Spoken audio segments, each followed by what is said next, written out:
Alright, I'm back. Welcome back. Y'all have had a good break. Yeah, it's true. It's easy to lose yourself when you chat.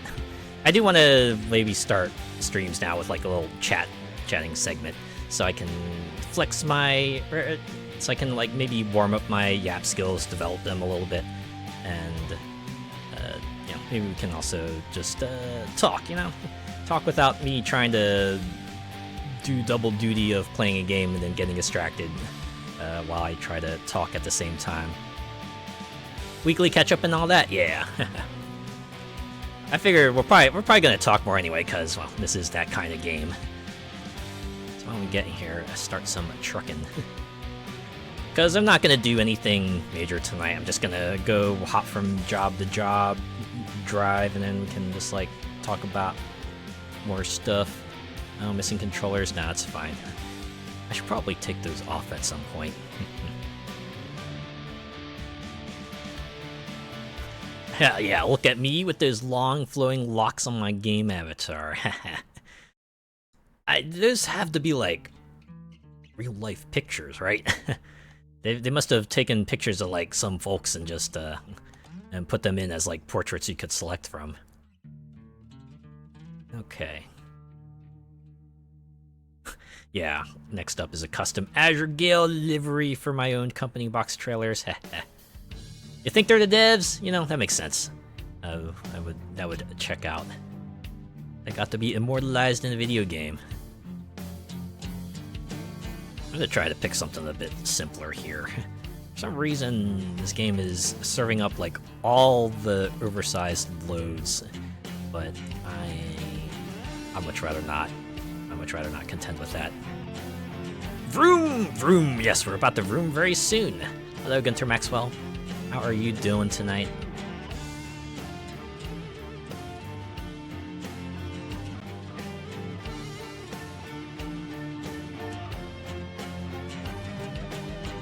I should get a CDL. Okay. Alright. Can drive around this way. Easy to make your own too. All you need is Photoshop or Paint.net and the templates. Oh, really? That easy, huh?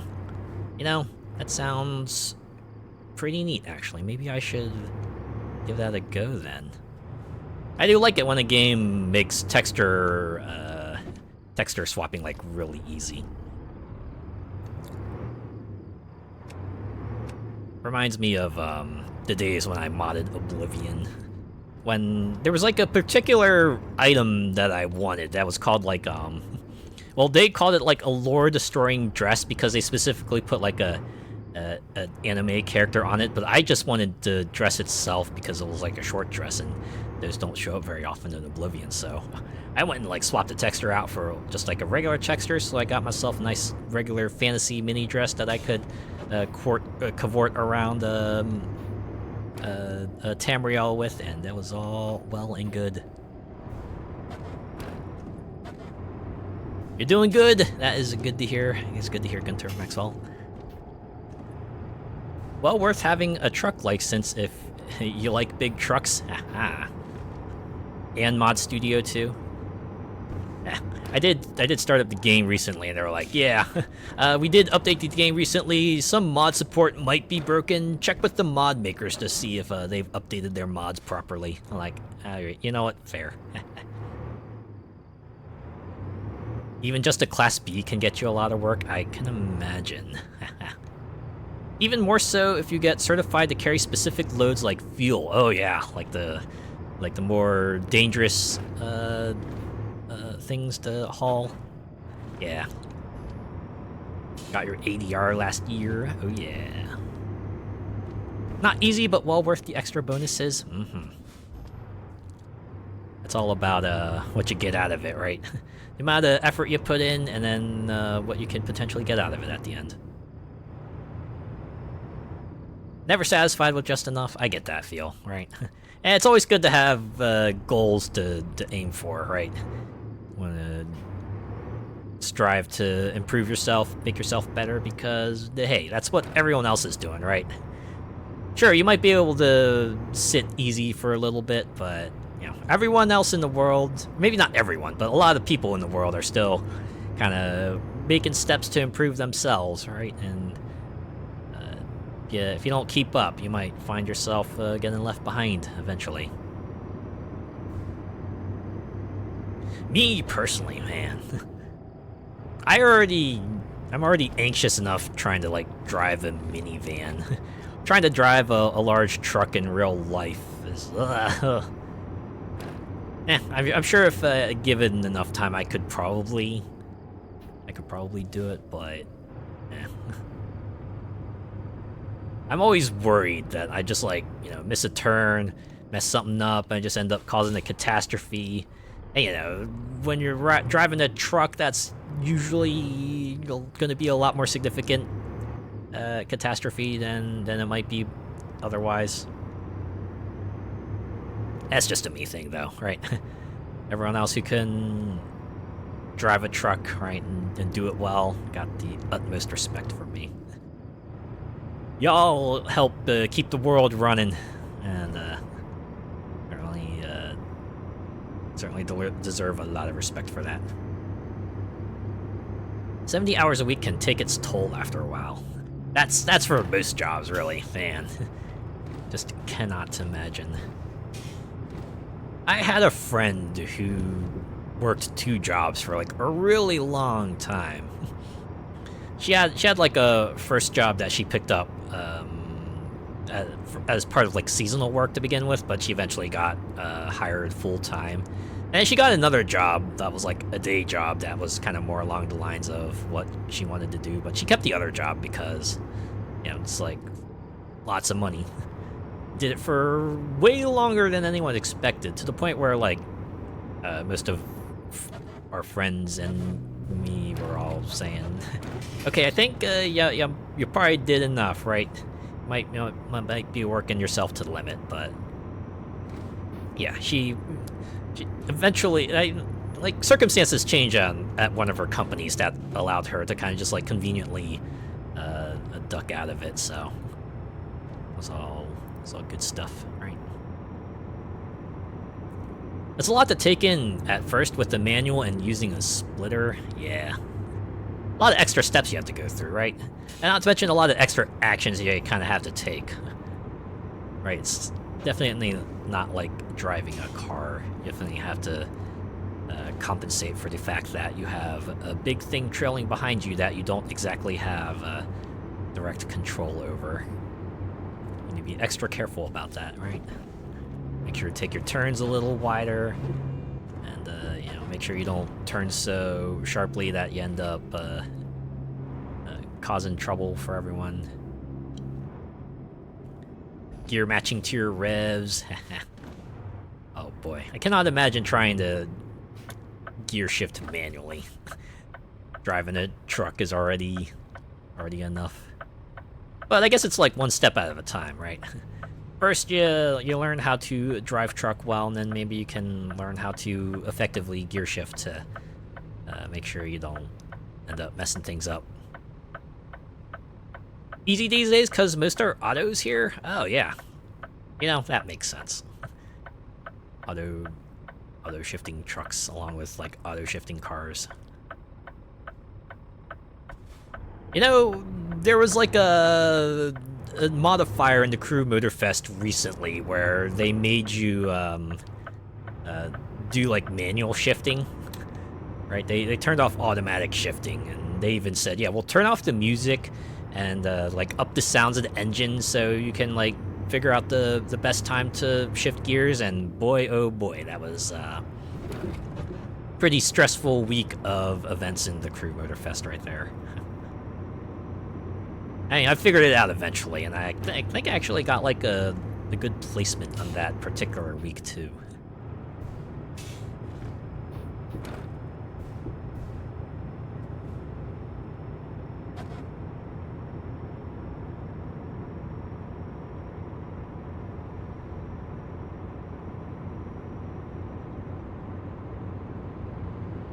Manual shifting.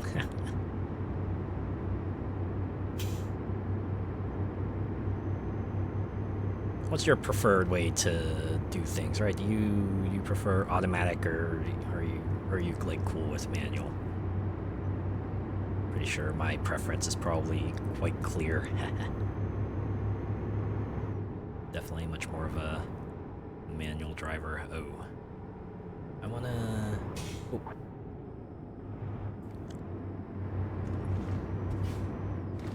See, this is part of the reason why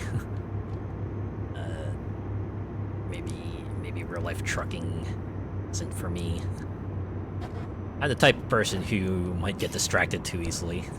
And, you know, with a car that's already dangerous enough, but you imagine just trying that with a truck. It's just nope. That could go wrong. That could go wrong in like so many ways. That's how you end up on the local news, right? And news tonight, a truck ran off the road and kind of overturned, spilling its cargo everywhere.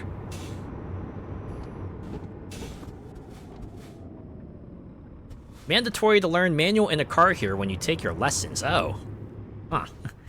Yeah, I don't have anything like that. Oh, wait, no, I see we have a road blockage. Here, can I... Oh.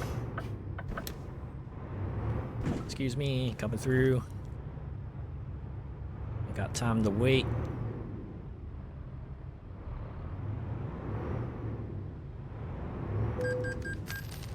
Oh, that's okay, it'll buff out. Look at that, they're saying go left, but all the cars in front have stopped. What the heck? Oh, I see they've blocked off the intended route too. Alright. Fine. GPS can work something out here.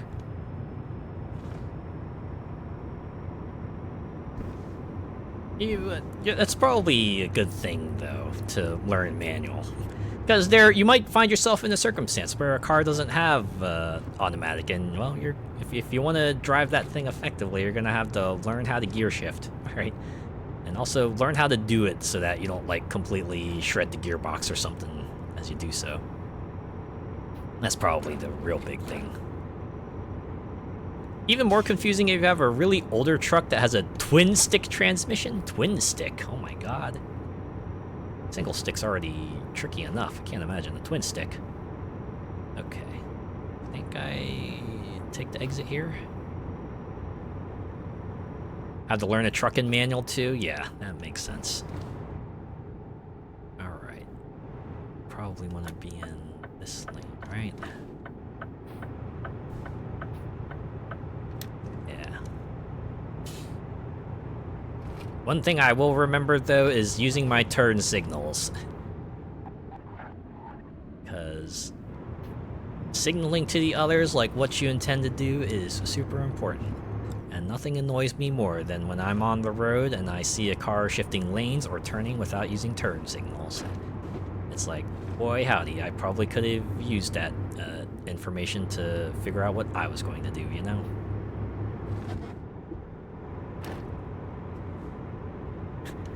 Happens all the time here. Yeah, happens all the time here, too. Like, most of the people are fine. They actually use their turn signals, but occasionally you'll get that one person who doesn't, and they end up almost messing you up for it, right? You almost, like, hit their rear end, or you, like, find yourself swerving out of the way real quick because they end up doing something they never forecasted to everyone else they were gonna do. Especially if you're crossing a road. Oh my god. I think I was reading somewhere that's like where most accidents happen, when you got like intersections and stuff, which makes sense, because when you got like vehicles kind of going in different directions, it's like a good greater chance for a collision there, right?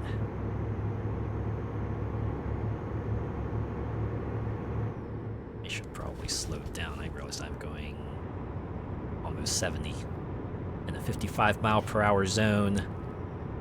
Aw, jeez. Explains why you have so many roundabouts there. Because you need to have a way to have people maintain their speed while being able to kind of just like merge in and out as they need to. imagine it's probably easier on a vehicle, though. A lot easier than just, like, you know, stopping and going all the time. Probably easier on, like, the engine and the brakes and everything like that. If you can, like, keep it in some form of motion instead of having to start and stop it constantly. Oh, I'm on the rumble strip.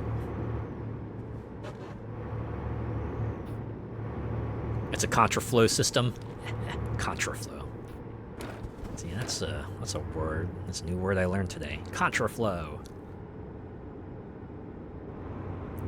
The only other context I have with Contra is the video game, right? That's as much as I know of Contra. Fun series, though. Still remember playing Operation Galuga.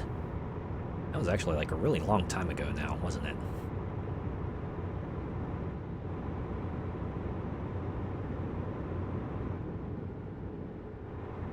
I wonder if they'll ever follow up on that. Will we see a Contra Alien Warriors remake or something like that?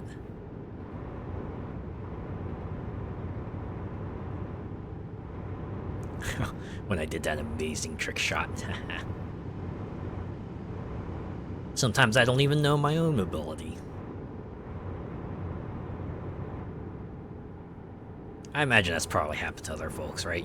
You do something, right? You, like, from your perspective, it was like this absolute Hail Mary thing. Just toss it out there. Didn't know what was going to happen, but it turns out to be, like, exactly the kind of play that was needed, and everyone else just looks at you like you're the biggest genius in the world. And you're just like, yeah, I totally planned that. Yeah, yep, that's me.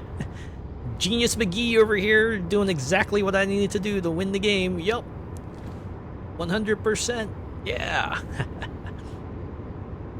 Like that meme, right? The meme with the boss and the employee like doing the handshake, and the employee just looks like a deer caught in the headlights. Is like, yeah, thanks for the award. Yep, I definitely earned this one. Legit. Yeah, yep.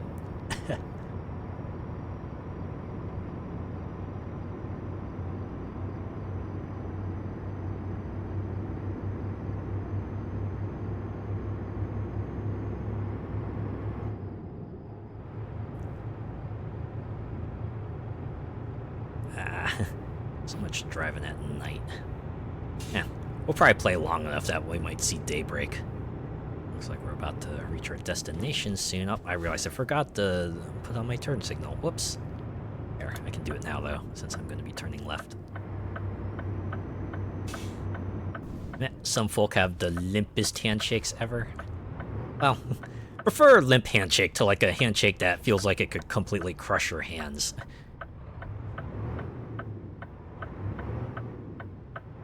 At least, I'd say they had spirit, and oh my god. I thought stuff was gonna happen here, but I think we're okay. Okay. No one's coming.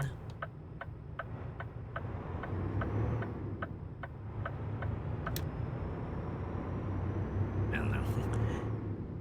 I try to keep my handshakes pretty light.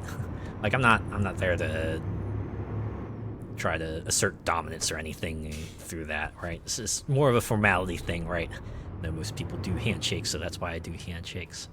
But hey, if someone's not cool with a handshake, then we don't have to do a handshake, right? We can just wave to each other. We can do an elbow bump. We can just say, pleased to meet you, and that's perfectly fine, too.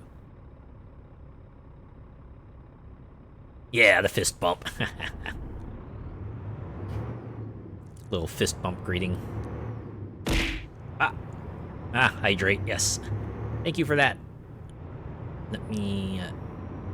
I'll get to that once I park this vehicle. Yeah, sup with the head nod. Sometimes it's just that, right? You're passing each other in a hallway. You just like nod at each other, right? It's like, hey, I recognize your presence, but unfortunately I cannot stop to chat. I must keep on moving. Oh, no, this is the go straight zone. Okay, well, all right, no one's coming. Oh, I'm glad everything's working. Yeah. Reactivated the throwing system because I am back in pixel tuber mode. Figured that was good. Well, I'm glad everything's running smoothly, right? Because sometimes it's like a bit of a worry that, you know, you're just hoping like the game and support with like OBS and VTube Studio and the throwing system and VBridger kind of all just like work together to not like make your computer spontaneously combust. And it seems like everything's going just fine. I even have this game on like high graphics settings, right? They're not like the best, but they're pretty up there. And I know this game is old, but you know, high is still a setting that I can be worried about sometimes. Oh, I think I need to go further. There we go. Let's just pull it forwards. Proceed to the unloading area. Head towards the red flag on your map. Or I could just like wrap things up, but nah, I'm gonna try for this, right? Get the overhead cam up here. I'm really glad they have this, right? Just having a drone that just follows you overhead, so you can really get it just right. Yeah, we did it! Excellent job.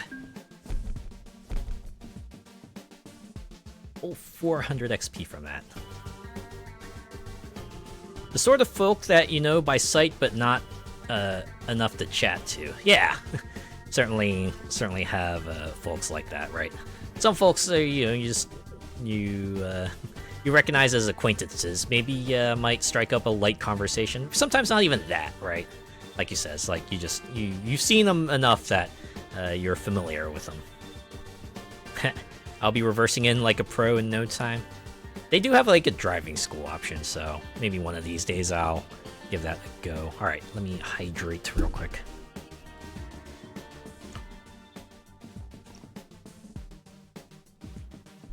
I am drinking good old water tonight. Water! and this is like the very inexpensive kind of water too, right? Just like got it from the sink faucet, filtered it through the pitcher, and you know, just enjoying it in a nice cold ceramic cup. Very tasty, very tasty. Good luck reversing in a triple trailer. Oh my god. Oh, that might take some time. Might be a while before I get there. Nice, nice. All right. Now we just like pick another job from the list here.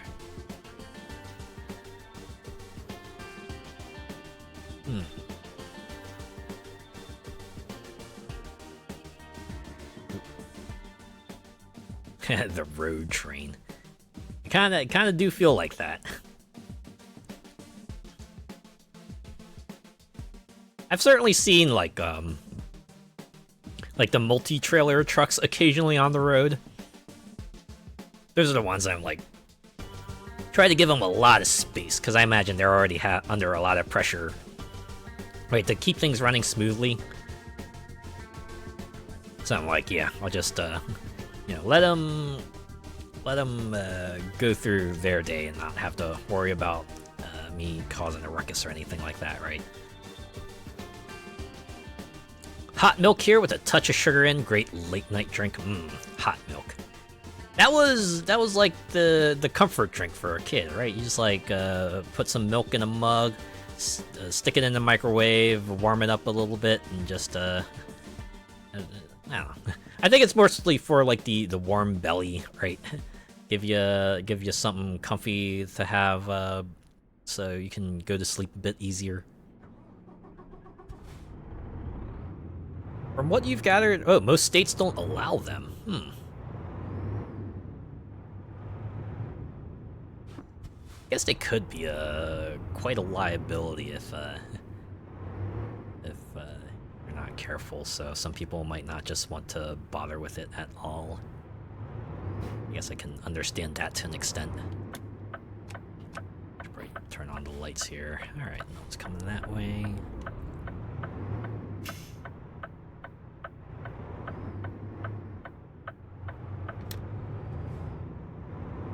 need to get out of the other lane here.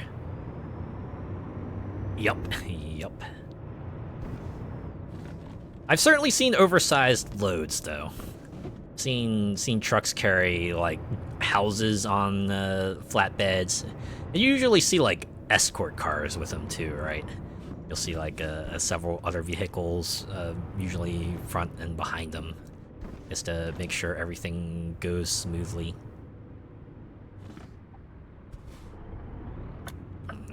Turn signal. Gotta put that out. Very rare you'll see a double trailer over here. It's probably the kind of thing you won't see if you're in the city a lot. Only because, like, the very nature of cities makes those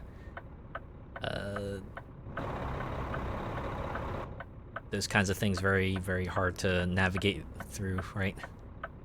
Is that a motorway barrier you're hauling? Oh yeah, I guess it is. Ooh, man, the game has a lot of perspectives, but it only makes sense. We're carrying like a big deal vehicle.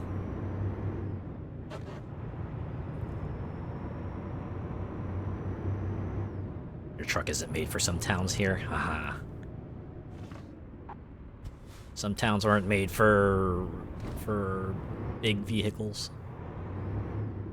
Probably for the better. That probably means they're a lot more walkable, right? Towns should be for the people, you know, the folks who live there and need to be able to move around town easily to go about their day, right? Do their business, get things done, or just like enjoy some recreation, you know.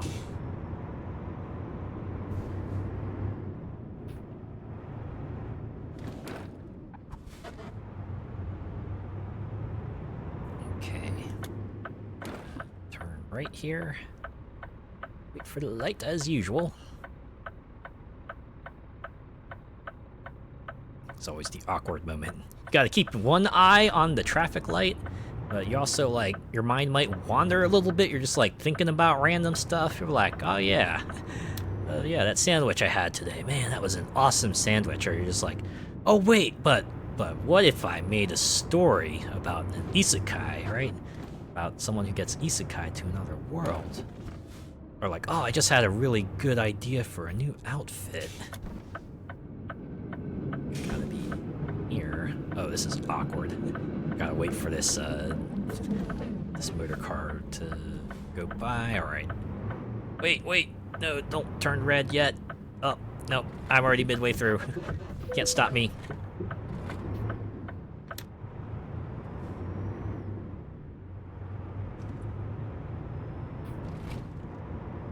Keep looking in the mirrors like you're driving.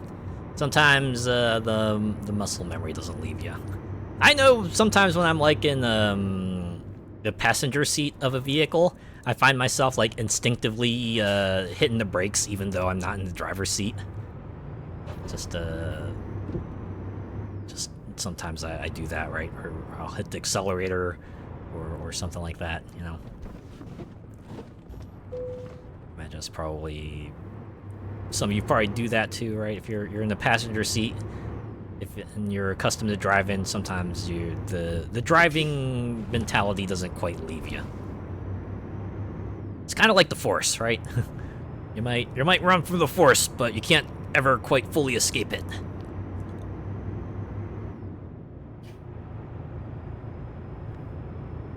I don't know. I always recall that from Star Wars Dark Forces 2 Jedi Master, right?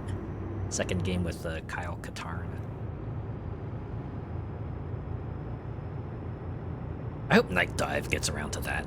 I know they did a Dark Forces 1 remaster and everyone loved it. So I feel like, you know, getting to Jedi Knight and probably like Jedi Knight 2 and, you know, all the other Jedi Knight games in the Kyle Katarn saga probably is inevitable.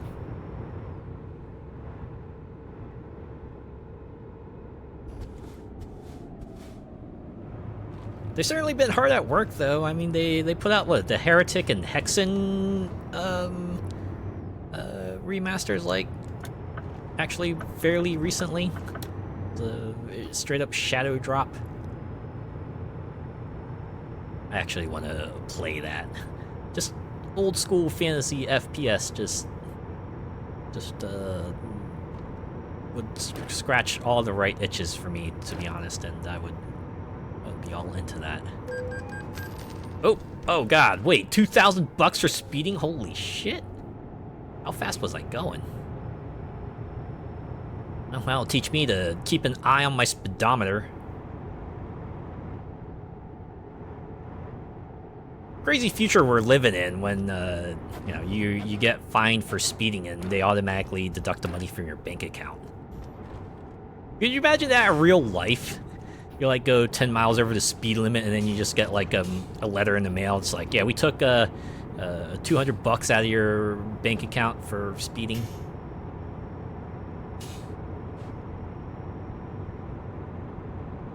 Yeah, I don't know how fines actually work, mostly because I've never been fined in real life.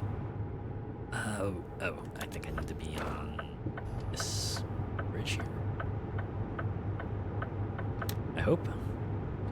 Well, if I'm not, I'm sure the GPS will reroute me anyway.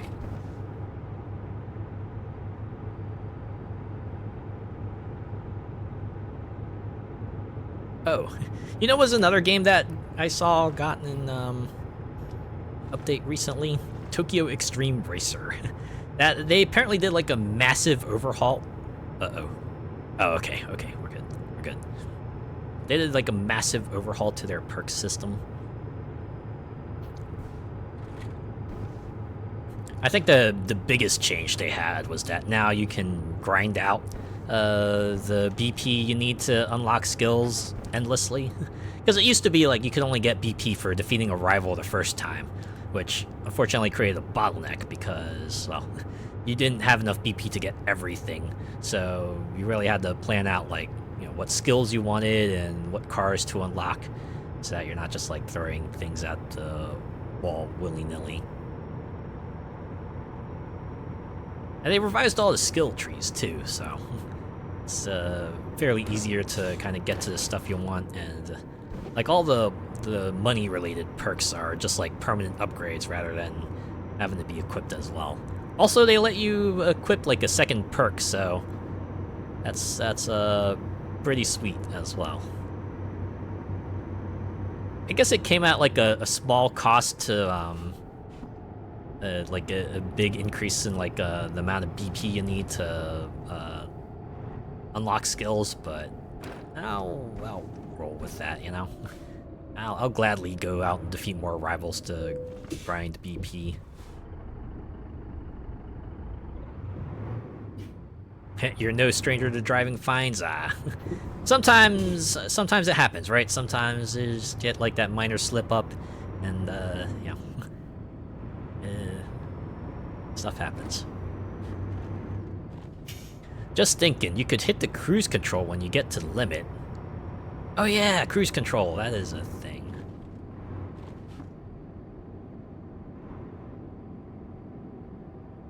Are we gonna see a revisit to see Canopus in the future? Maybe. Might see Heretic Canopus out in the wild. I think I said I was gonna get myself like fan art of me dressed up as Heretic Canopus.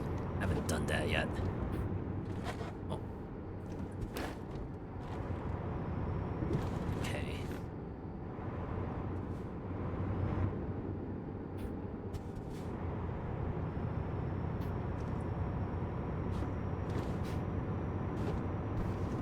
But yeah, always respects anyone who decides to go out in like a Lolita outfit. That sort of fancy stuff usually demands that you be a lot more careful, right? A lot more deliberate and exact with your actions, so just want to give props to anyone who's able to pull off that kind of outfit, especially for long periods of time. Yeah, lots of lace, indeed. Lots of lace.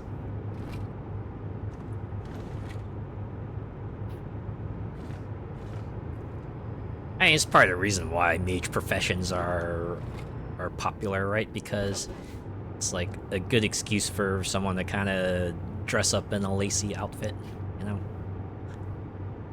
it's cool and fancy and makes you look all mystical and stuff. Okay. Put cruise control at 59. I hope that's okay.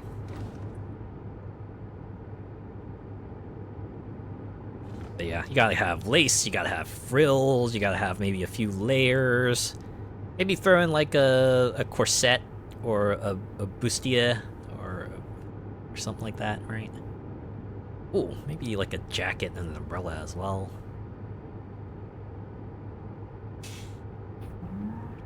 Have yourself a good ensemble there. Huh, you think I could rock a baby metal type outfit? Imagine that, me going out and cosplaying as baby metal. That would be pretty fun.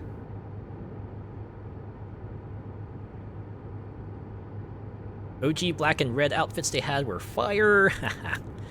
Black and red is usually a good combo to have if you're like doing a Lolita type of outfit. Either that or like maybe black and white or black and purple. Or, you know, like even black and light blue might be something you could do as well. Oh, and black and pink, right? You can't forget black and pink. Not that you're biased or anything. Nah, it's fine. We all have our preferences. I got my preferences. You got preferences.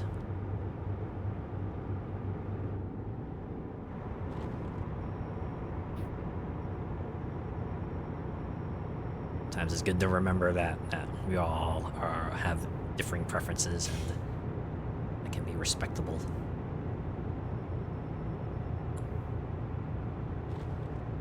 Okay, I could probably hit the accelerator a little bit.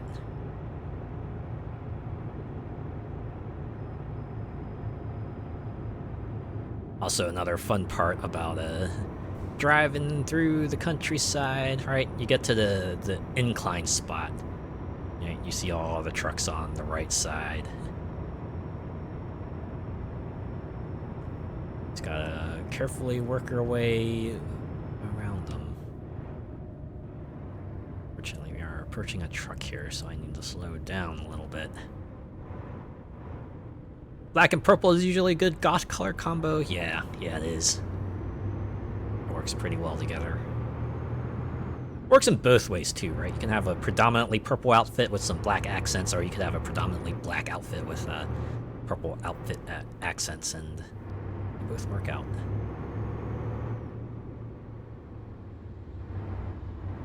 Then again, black, much like white, is like one of those colors that you could pair together with most any other color, and you could probably get yourself a decent looking outfit that way if you color coordinate everything to that particular combo.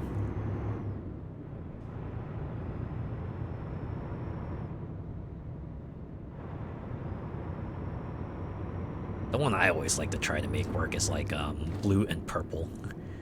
Because blue, obviously my favorite color, but purple is also like another one of my favorite colors. Imagine like a light blue and a light purple, kind of giving yourself a nice pastel vibe. You get the right shades, you could probably put something decent together there. And heck, like dark blue and dark purple also work pretty well together. Those are like royal colors, to be honest, right?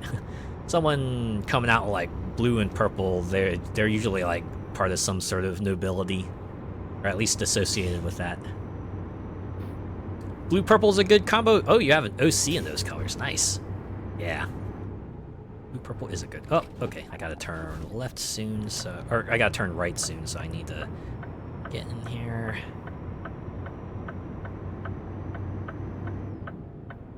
I think I need to take this exit. Yeah, the off-ramps. It's usually a good sign that your journey's about to come to an end here. Don't want to run into that tank. That could be catastrophic, right? Whether it has fuel or it has milk, its collision will be catastrophic either way.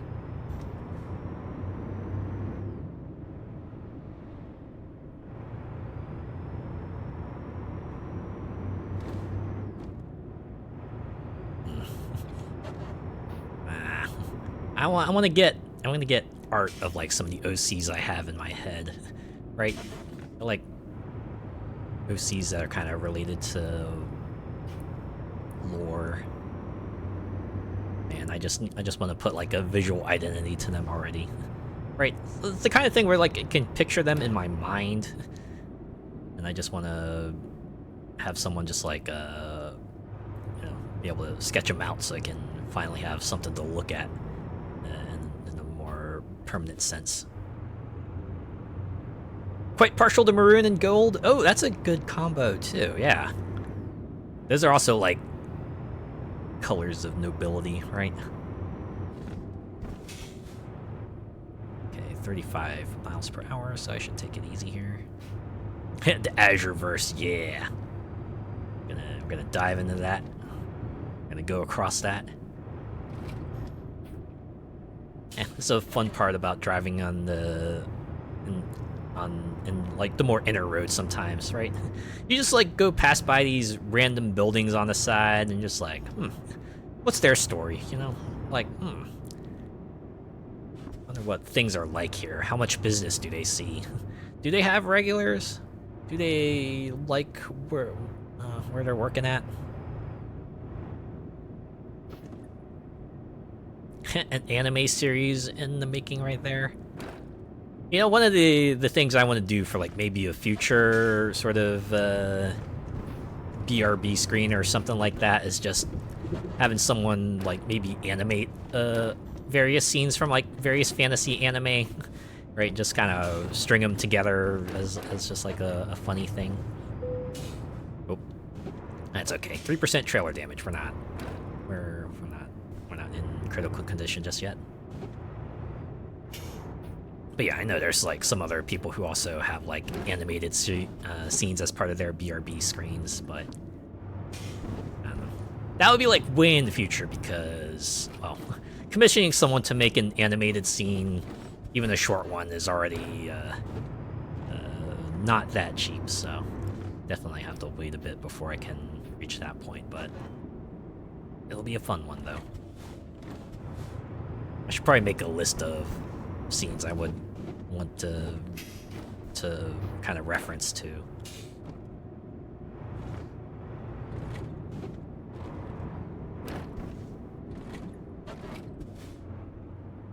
I want to do the arm wavy thing from Konosuba, right? Like, you know how in the intro, one of the intros where they like wave their arms up and then they wave their arms down, and then they turn around and give you a thumbs up. Sort of like just silly, irreverent tone that about fits the feel of the series. And then one other part of the intro where they're like running, right?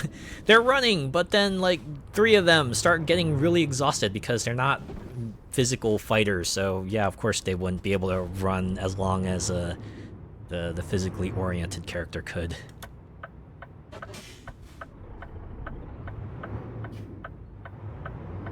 If I did do a series, I could dip my toes into the VA world. Yeah, the thing is, I only have like one good voice, and that is me. I can do my voice pretty well, but I wouldn't say I have range or anything like that. But I guess sometimes that's all you need, you know? Or if you're good at like if you're good at a particular kind of voice, then you can at least find some work that way. Oh, wow, okay. Ah, I must be transporting... Ah, right, yeah, traffic barrier. Okay, that's why they needed it here. Okay, let's just pull it ahead. Yeah.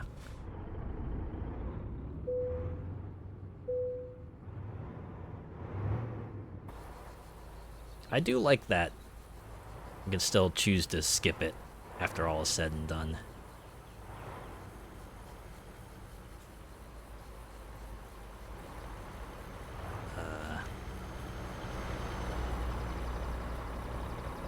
Do I actually have to do this in the other direction? I see. By the way, it's the other way. Oh, yeah. Yeah, I just noticed. Then why would they make this the easy option? Alright, can I just Yeah. I'll cash out. Yeah. You guys can take care of that, right? I got other jobs I need to go to.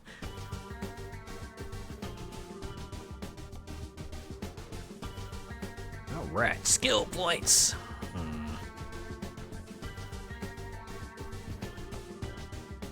I go with more high value cart. Or you know what? Maybe I should do fuel economy. Alright, let's just focus on one tree at a time, right? Yeah, not the road to do a 3-point turn, right? I was like thinking about, okay, so what if I did the whole backing up thing? I'm like, oh my god. We'd be here for like another like maybe 30 minutes as I tried to go slot myself in there. I'm like, nah, there's other things we can do, right? Like carrying a rough terrain forklift, right? Let's carry that through Southern California, shall we?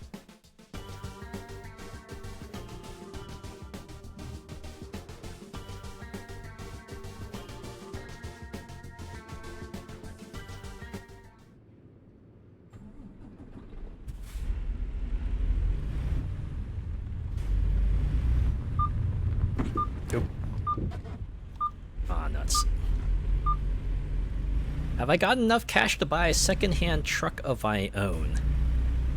I have $80,000. Is that enough cash?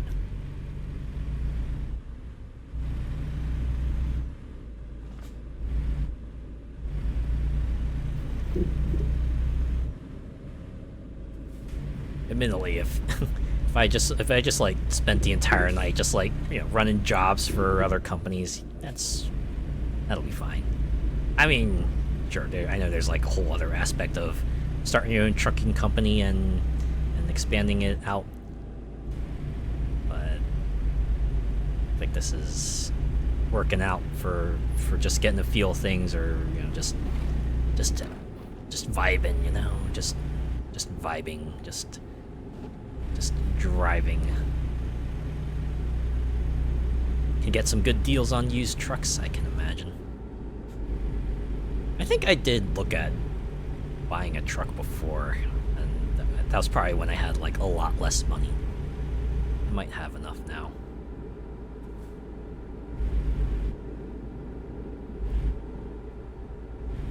Although, speaking of having enough, who's excited for Hollow Knight Silksong? Game that, after years and years of silence, Team Cherry finally came out and said, hey, yeah, we're ready. It's coming out in 2 weeks, September 4th. And then the whole world went wild. To be honest, I was like losing hope there. I thought, oh, Silksong gonna become the next Duke Nukem Forever. Oh, I should put up my turn signal. But thankfully, that was not the case. Although, amusingly enough, there was like an article on Bloomberg where they got interviewed about that, and they said, oh yeah, we were just having the time of our lives. We weren't like crunching or sweating our faces off, feeling like we needed to meet deadlines or anything. We just had so much we wanted to add. Right? We just had so much stuff we wanted to add, and every time we added stuff, we kept on thinking of more stuff we wanted to add. After a certain point, we had to like stop adding stuff, because if we kept adding stuff, the game might not come out until like way later. Like, oh yeah. Apparently they were having the time of their lives this whole time, while the fan base was just going absolutely nuts and oscillating between like despair and hanging on to hope. But hey, I'm glad that hope it's gonna come to a close. Hopefully it'll turn out to be excellent, right? Right. Hopefully everyone's wait will be completely warranted, and we'll have like a fantastic game on our hands. Saw someone mention that on Blue Sky last week. Oh yeah. Yeah, dude, the internet was abuzz with that news. For good reason, to be honest. It's definitely had some knock-on effects, though. I've noticed like a couple other games have delayed their releases because they want to kind of not be in the shadow of Silksong, right? And I've seen a lot of streamers, too, start up the original Hollow Knight. right? Just like get through that before Silk Song finally comes out. Like, yeah. I believe it's on sale too.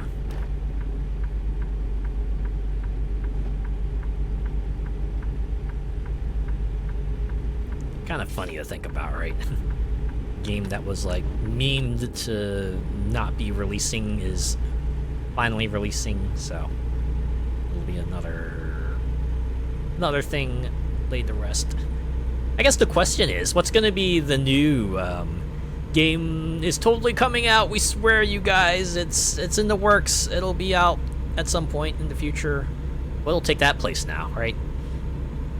Like way before it was Duke Nukem Forever, and then it was Hollow Knight Silk Song, and what's gonna take its place? I'm thinking like Elder Scrolls 6, maybe. Remember when they flashed the name at that one Bethesda conference? I want to say in like 2020. Yeah, it was a fun time, right? Todd Howard was like, yeah, we wanted to put that name up there just to let you guys know. Don't worry, we still got another Elder Scrolls game in the works. And 6 years later, we're like, yeah, hopefully they're still working on that, right? Right after Starfield and the Elder Scrolls 4 remake. Ooh, this is 45. Okay, I need to slow down even more.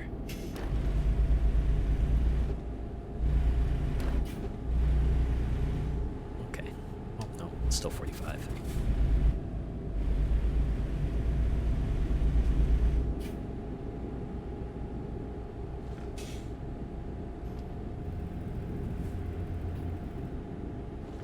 On some slightly related Bethesda news, I did see some people try to get like an unofficial version of Elder Scrolls Legends going. Like, if you're not familiar with Elder Scrolls Legends, that was like a card game based on Elder Scrolls. It was kind of created in the wake of like the popularity of Hearthstone.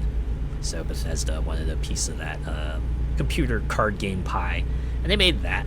And they supported it for like a decent while. But I think after several expansions, they were like, yeah, we're gonna kind of halt development on this, but we'll still keep things online. But then they went and shut things down, I want to say, like last year. I guess people have been trying to bring that back up. Of course, it's not like to the way it was, during its like official release, but I'm glad it's like around in some form at least. Honestly, Elder Scrolls Legends is like one of those things I wish they would make an official offline version for. Only because, maybe I'm just like biased towards digital card games and all that, but always a shame to see something like that be not available officially anymore. One game I've seen advertised on our double-decker buses, Borderlands 4. Oh yeah. No, they've been ramping up the promotional cycle for that as well.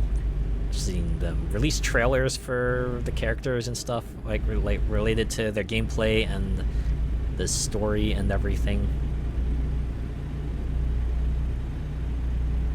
The last Lands game I played was Tiny Tina's Wonderlands, and that was a few years ago.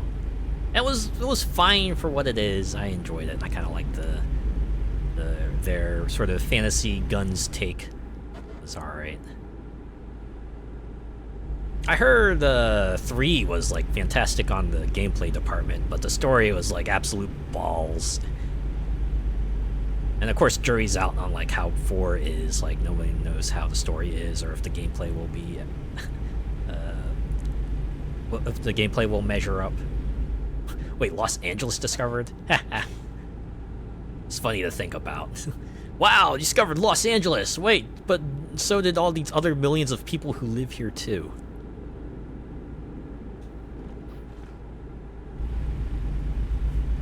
Sonic Crossworlds is next month too? Yeah! Oh, I'm excited for that. They actually have like that open network test happening this weekend.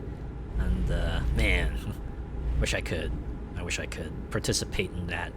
If only I didn't have prior commitments to do this weekend, I would be all over that. Ah, well, it's It's only 2 sprays in the title. I'll live without them. They probably got a lot more in-game for me to collect, right? Final Fantasy Tactics is coming too. Yeah, that remake as well. They have been coming in with like the War of the Lions translation and everything, if I remember correctly. Although they're not bringing in like the gameplay additions that the PSP version had as well. Just a script. And I believe voice acting as well, I think. And yes, Pokemon Legends Z to A. That one looks like a good shake-up to the Pokemon formula. So one thing that I always appreciate Pokemon doing, right? I mean, don't get me wrong, right? The base system of like Pokemon have 4 moves and you kind of butt heads with your team of 6 against their team of 6, right? You plan around that, and whoever can outplan the other wins. It's still solid foundation. But I can appreciate when they mix things up, right? Like when Legends Arceus kind of threw in like the Final Fantasy X sort of initiative queue, and looks like Z to A is gonna have more real-time battles. That's pretty slick, actually.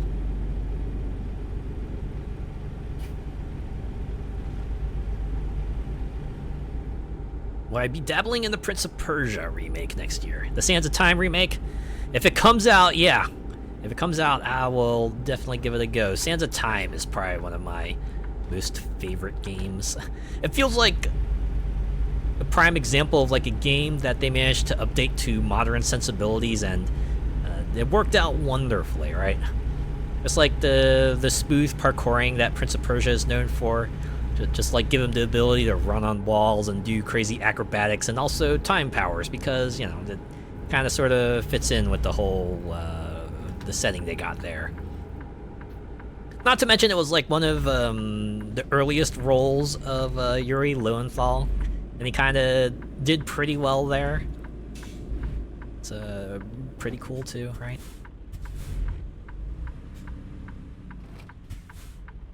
Although I noticed something interesting. It's like, at least with regards to the remake, Yuri Lowenthal is like the only person who's going to be coming back to reprise his role. Everyone else is going to be voiced by someone else.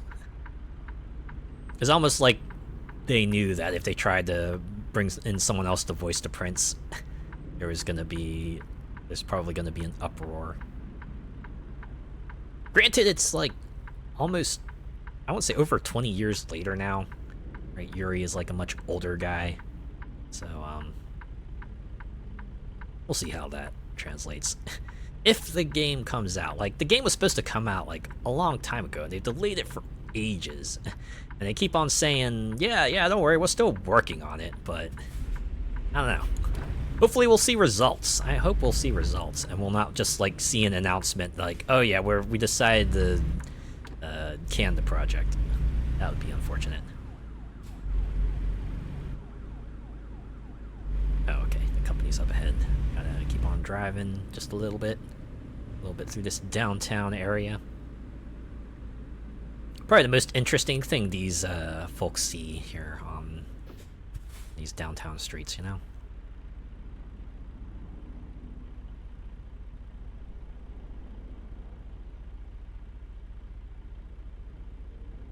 Gotta wait. Just gotta wait. Get the green light very soon. Ah, do some places have green lights like that where they still have the arrow kind of visible through the signal? That's not a bad idea, to be honest. Alright, I think I want to turn here, right? Signal. Yep, there it is. There's the flag. Hopefully I won't get a thing that requires me to back up. Let's play it safe.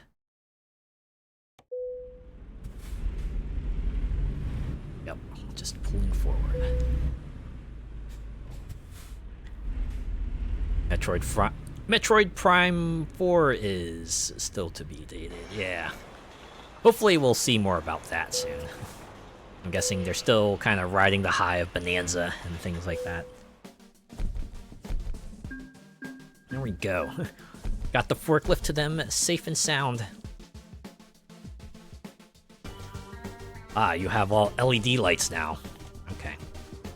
I think, at least in the major cities here in the States, we probably have LED traffic signals. You go out, you go out to like a rural area, you'll probably see like more old-fashioned stuff out there, along with like maybe more rusted signage and everything. Just how it goes.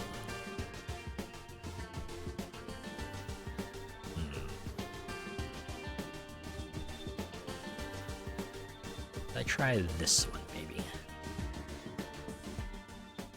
An oversized load. It is a milling machine, 97,000 pounds.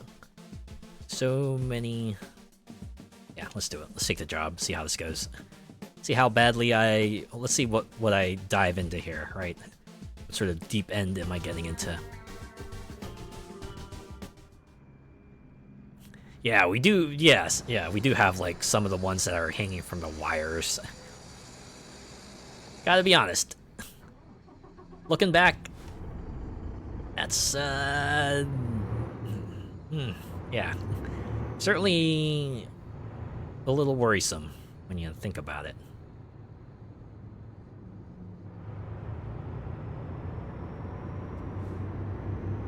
But now, there are some other places where you got, like, traffic lights on a more solid pole, right? Really depends on where you are. The further away from a city you get, the more likely you are to see, like, old-fashioned tech. That's usually just how it goes. Ooh.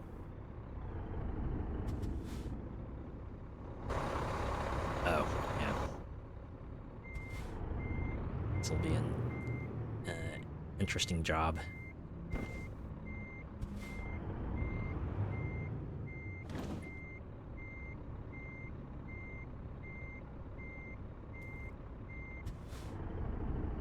It's a triple low loader, super wide turns, yeah. Look at all these beachgoers here just looking at this guy trying to make their way out. Wide turns, you say, though. Ooh, okay.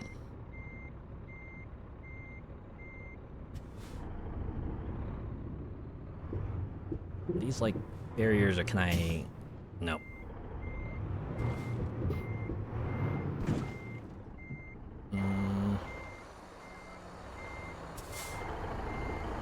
Oh, yeah. Off to a good start here. Alright, see where this is catching at. Jackknifed, yeah. I've read about that.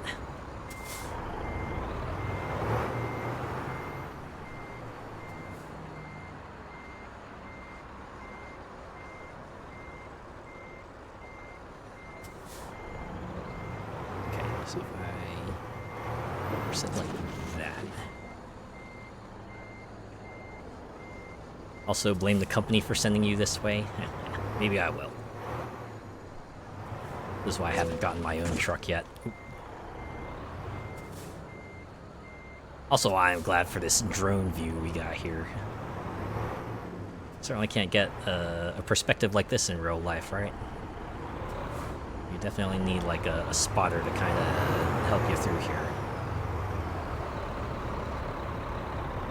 Also, unlike real life, I could just like brute force my way past this booth here, right? That booth made of adamantium. It's gonna withstand even the toughest of shaves, right? Imagine a booth like that in real life, it'll crumble. Right, the person inside would already have fled the booth and already been yelling at me like, what the fuck is wrong with you? And to be completely fair, they'd have every reason to do so. Okay. Wide turns! Yeah, alright. Well, once we get off of the streets, things should be a little easier. Oh god. Yeah, made it. I apologize for any cars that I'm going to inadvertently push out of my way. That is just going to be a thing that happens.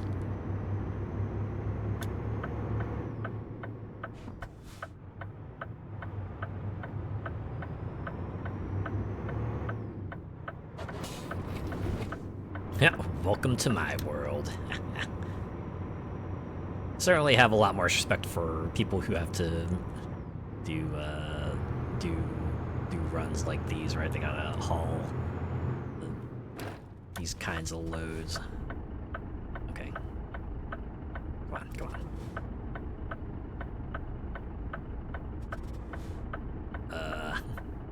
Oh, am I like a victim of physics now?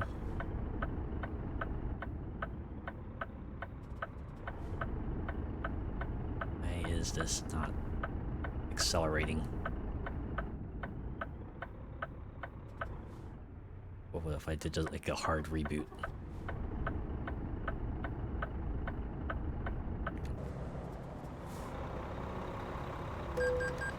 Oh yeah. It's just, it's falling backwards.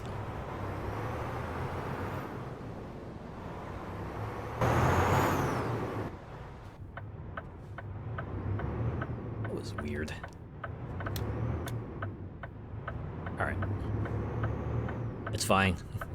It's only $700. I'm gonna get like 7,000 out of this.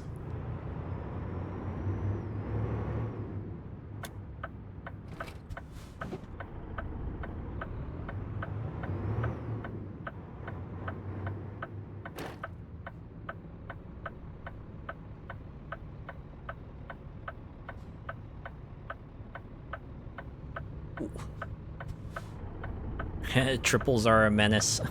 I mean, yeah. Double trailer is already, imagine, tricky enough, but just every additional segment just creates like more stuff you have to be mindful of as you're navigating your way through these tight corridors.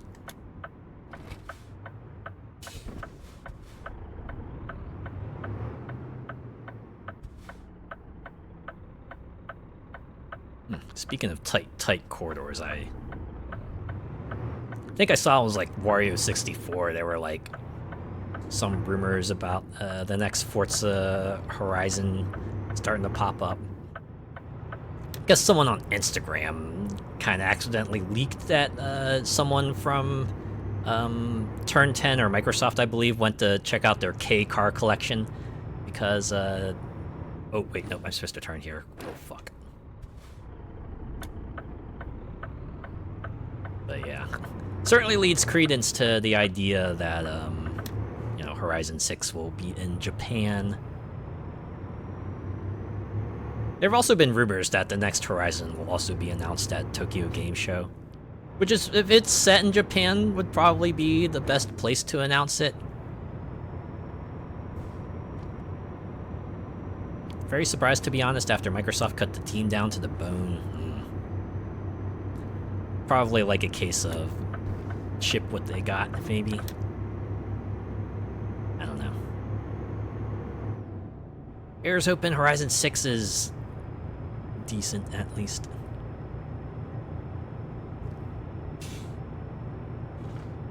Yeah. There were a lot of layoffs that happened recently. I saw that, was it Crystal Dynamics also announced a bunch of layoffs? Although I noticed they're trying to word things in a way that let them avoid using the word layoffs, right? They're like, yeah, we've like you know, like, oh yeah, X number of employees will be affected by our shakeup or something like that. But you know, deep down they just trying to avoid saying layoffs because I guess they think that's gonna make people feel bad, but this just makes them feel worse because they can't just tell it to them straight. Just say layoffs. It's being announced at the Xbox anniversary. That would be a good time for it too. Giving up hoping with Forza. Nah, I understand that. Surprised Motorsport 2023 is still trucking along.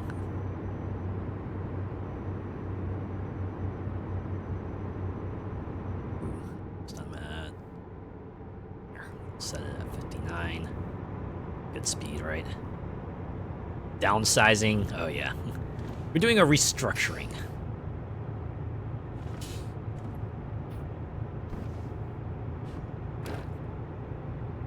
I was caught in a downsizing once. I actually got laid off from a job in that manner. They were like, yeah, we're eliminating your position, and that means you're no longer employed with us. I'm like, oh, just like that, huh? And just imagining yourself, what was it, like that one O-Town song, right? That was a Now or Never. Is this how it ends with a simple telephone call? You leave me here, nothing at all, right? That's exactly how it felt to me.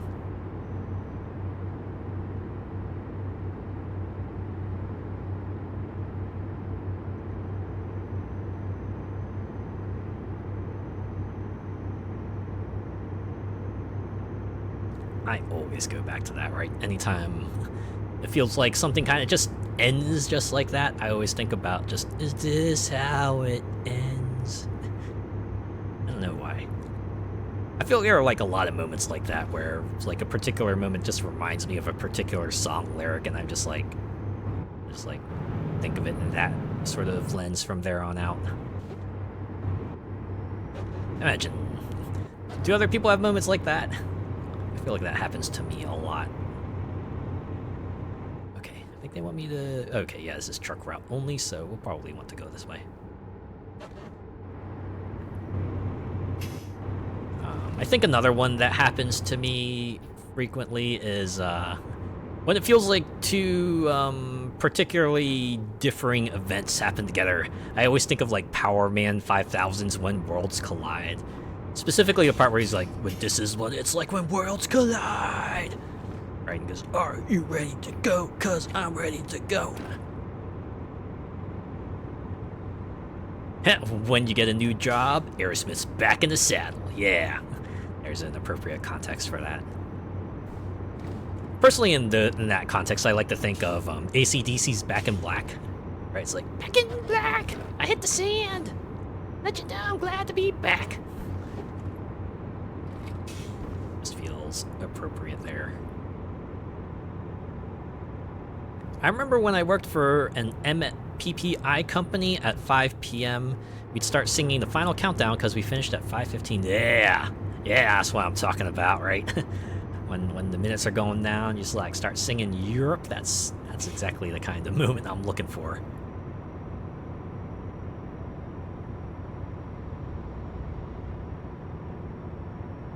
Or anytime when I'm like watching a movie, right, or a TV show, and some character's about to do like some sort of great self-sacrifice, I always think of Aerosmith's I Don't Want to Miss a Thing, right?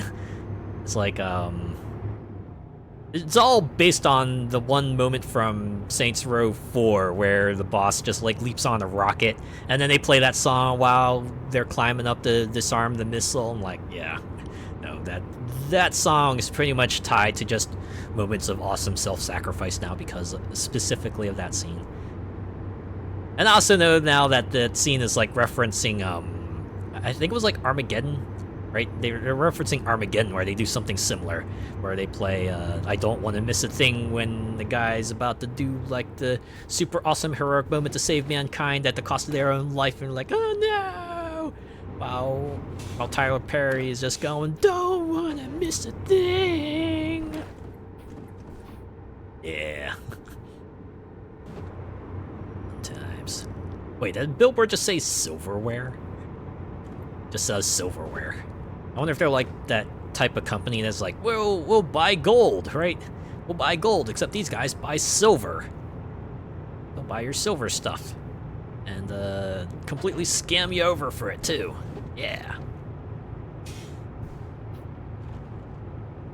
You know what the beginning of the distressing number of? Maybe we can set that aside. You're in a rush, Queens, don't stop me now. Yeah. Yeah. Don't want to stop at all.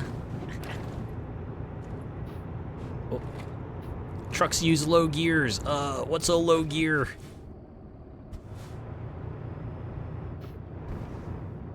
Or if you like win a big thing, you're like Queen's "We Are the Champions," right? Just imagine, we are the champions, my friends.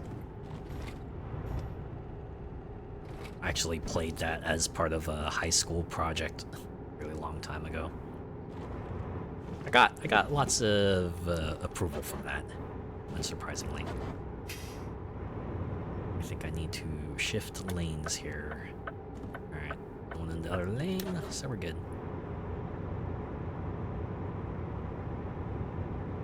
Yeah, out here, triple trailer, not too much of an issue. Once we get to the destination, though, that's when things are gonna get tricky. I think I'm probably just gonna drop this off and go. I'm not gonna even try pulling it forward. I feel like if I did that, it would be heck to pay.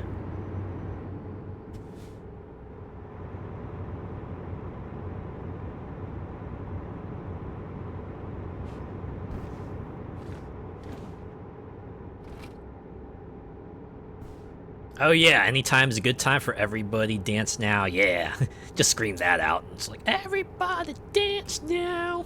You see, just like see who starts dancing, who starts like singing the beat. Or like when you're pushing something, right? You push something and you just like think of like Salt and Pepper's Push It, right? Push it real good.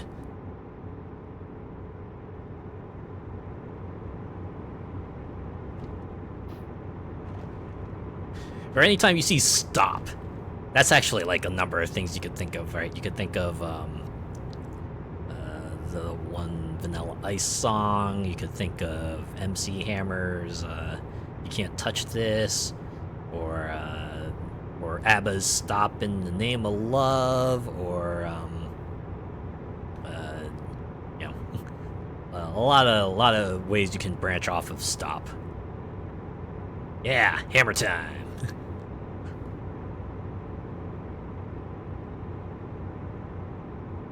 Ring the bell, school's in, sucker.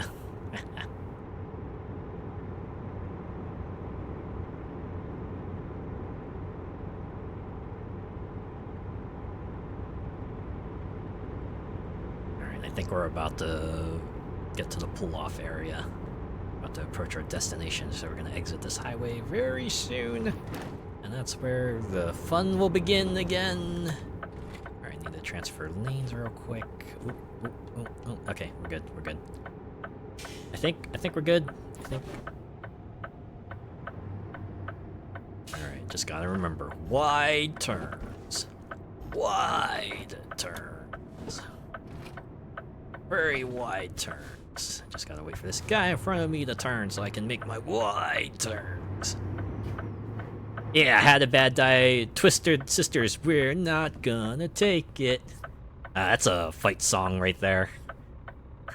We're not gonna take it anymore.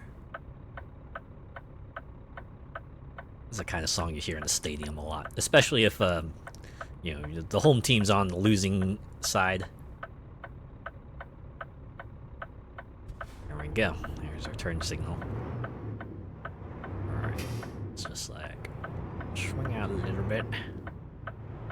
Maybe a little bit more. Hey, don't turn yellow on me now. So I still gotta follow through here. Okay. Looks like I want to turn right.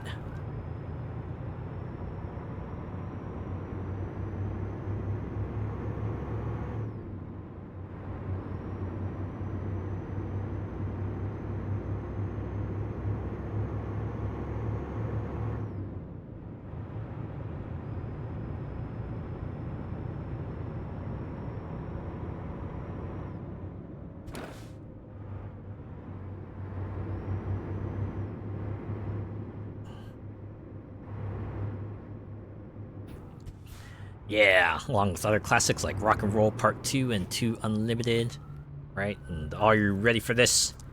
And a bunch of other songs, right? Songs that might be collectively referred to as jock jams.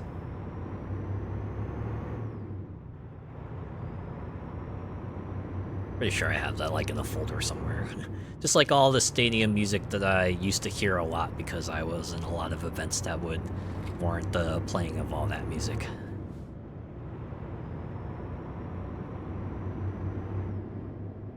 Oh yeah, and like, was it Venga Boys, oh, We Like the Party, right? Is it Venga Bus? I forget what the song's actual title is, but it's the one that were like, we like the party. We like the party. Oh, turn signal. Yeah, staples of stadium events, yeah. It's been a while since I've last been to a stadium. I think it was like for a baseball game, but that was quite a while ago. And to be honest, I don't know if I'd go to another stadium game, really. I think I've already experienced what they're like. I don't know. Food's fine, souvenirs are okay, but not sure if I'd take out a whole day to go check them out anymore.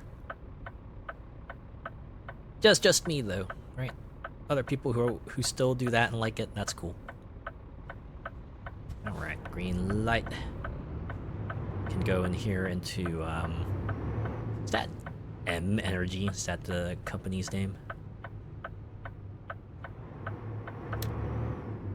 The Sea of Foam Fingers. Yeah, foam fingers, plastic helmets, maybe like a beer hat or two.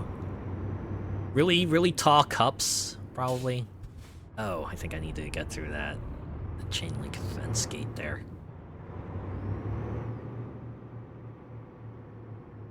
Yep, I see the finish line in there. Like Eric Andre right now. Let me in, let me in.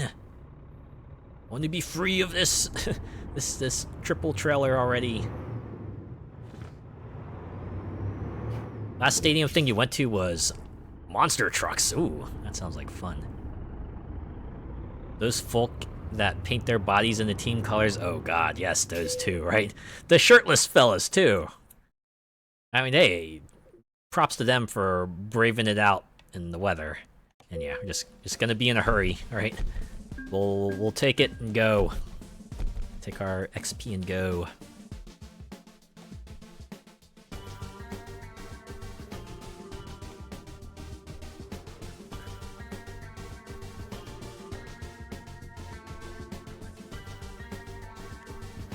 Alright. Another job I can take here. Maybe one that's maybe a clamshell bucket. We'll just haul a bunch of construction equipment around. It's like all parts of the machine, huh? These trucks, they are hauling the heavy-duty equipment to where they need to go, and construction companies can use it. And oh my god, I mean, I gotta turn around to get to where I need to go. Okay, I should probably look around first. Just to make sure that not missing any obvious routes. Okay, yeah, so I can't back up. That was the primary thing I was wondering about, right? Considering the GPS. Oh, you can't see the GPS, but yeah, this is what I see in the GPS right now, right? That looks like they would want you to back up, but no, they don't want you to do that.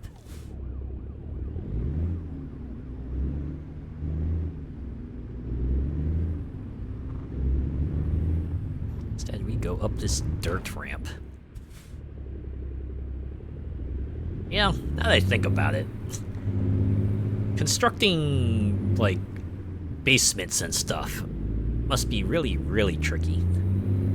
There's probably, like, a whole procedure you gotta follow in order to build a foundation and, you know, hauling the equipment in and out and making sure that you can get the heavy-duty stuff in and out safely. Which I imagine also includes like those dirt ramps and the cranes and everything. Whew. Construction, that's sounds so supremely dangerous. All things considered. And yet, a very necessary thing to kind of make sure that you know, the rest of society can function as they are. Someone's got to do the dirty work. PTSD with building sites, oh no. But yeah. Imagine they're also just like subject to a whole bunch of additional regulations and everything. For good reason, I imagine. For good reason, but there's so many other things you gotta be mindful of, right? While you're hauling all this large equipment around.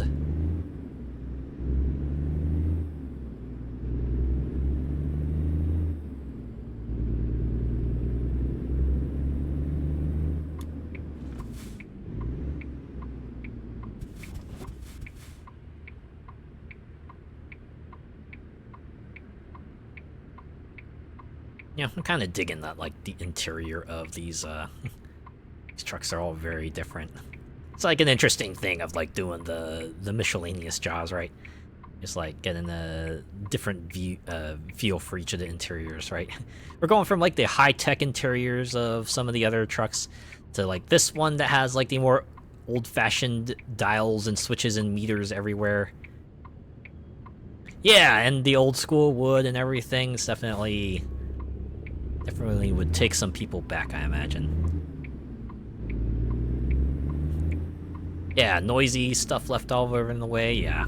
Being near an active construction site, probably not a lot of fun. During the day, you just hear all the noises of construction and everything.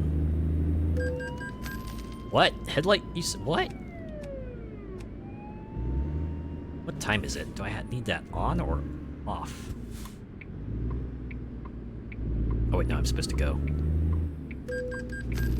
Wait, red light? Ah, well, did I not go fast enough? Dang it.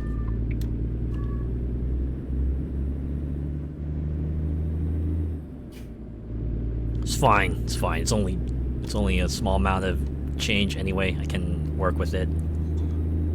Ooh, wait. I think I need to go this way. I wonder what would happen if I tried to go through like one of those barriers. Would they stop me physically? Because the map itself kind of cuts off at their area. Which I guess makes sense, because it is Truck Simulator, and imagine most trucks probably won't have much need of going too far into the inner roads. It's like probably a good amount of highway driving. Admittedly, I'm doing like mostly California stuff. Who knows? Maybe if I get some of the other states DLC, I might switch things up. Yeah. Yep, that's what I thought.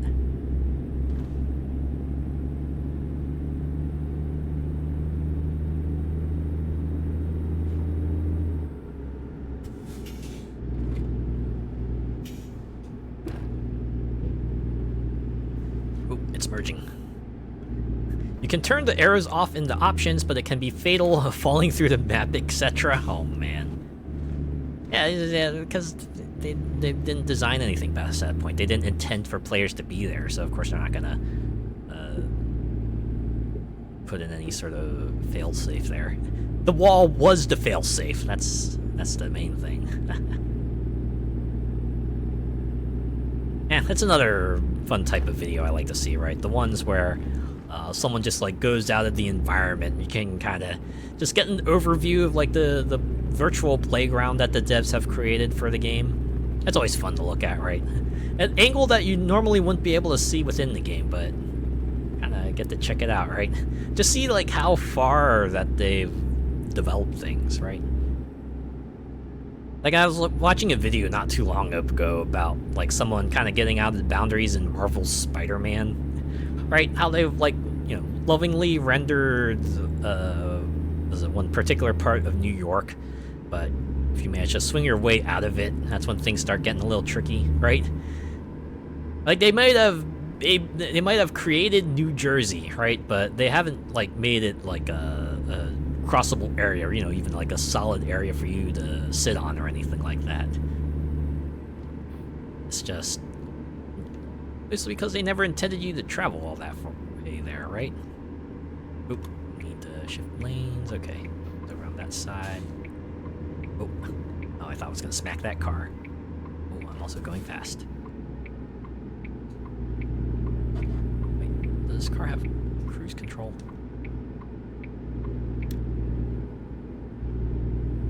Also, I like how I said car, even though I'm driving a truck. Curse you, muscle memory! Props to the devs for putting in some fun Easter eggs. Oh yeah!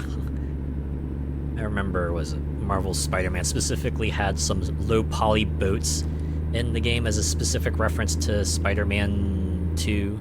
The old Spider-Man 2 video game, which did a similar thing. If you got out like into the water far enough, you would see these low poly boats. Fun stuff. Yeah, that's always fun. When you get a little plaque or like a little marker that says, you shouldn't be here.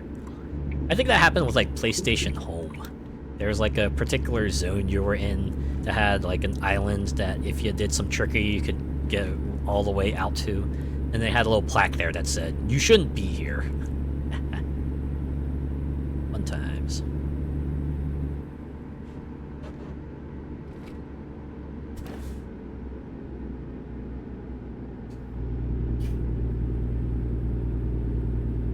What other Easter eggs do you like in video games? What have you seen? I think there was also like a specific one in Metroid Fusion, I think, where that game is mostly like intends for you to get to new areas in a certain way. But there is one particular part where if you know of an advanced technique, you can actually like get to it in a different way. And if you reach it that way, the dialogue will change to note that. They're like, oh yes, so you know of this, the Shine Spark technique, right? And they'll acknowledge it. That's always fun.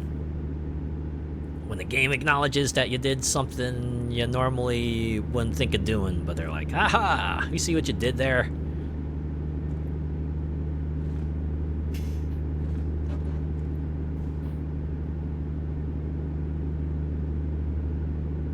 I think especially notable in like certain battles that might have like particular cheese strategies.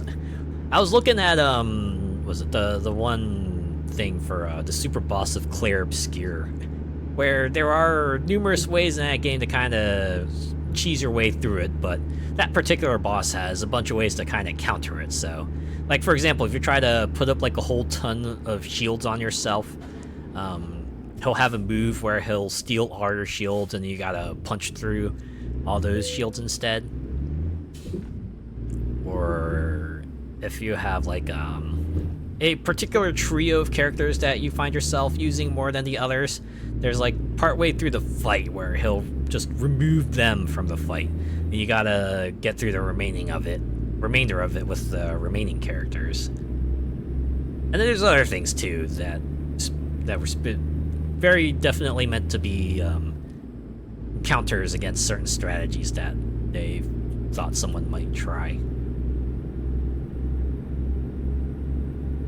But even then, right, they all fell to the might of stacking Mael with a whole bunch of damage multipliers and then using her level 3 limit break on him. It was just like, hit him enough times, make sure the health is low enough, and you just pray to God that you got enough multipliers on there. But I pulled it off. I did the cheese strat. Yeah, I did it. Certainly wasn't going to try to go through it the normal way, because that guy can pretty much one-shot you with any of his attacks. And like heck, I'm going to practice hundreds of times to learn those patterns to beat him legit.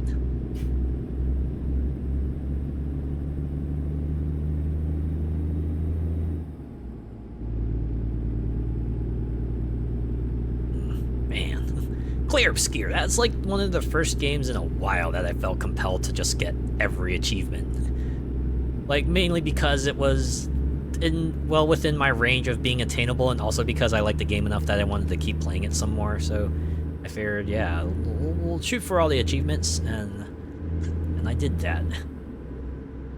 First Xbox game in a while I got, like, all the achievements in. I can't remember the last one was. I could probably track it. Unfortunately, Xbox doesn't have a thing like PlayStation does, where you got like a platinum trophy style achievement that lets you know you got every other achievement in that particular set. Really, you can only go by like percentages there, which is fine.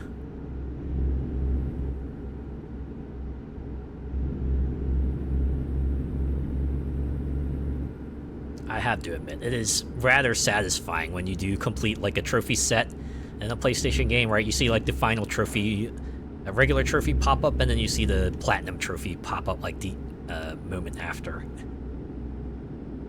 It's a very, very satisfying sound.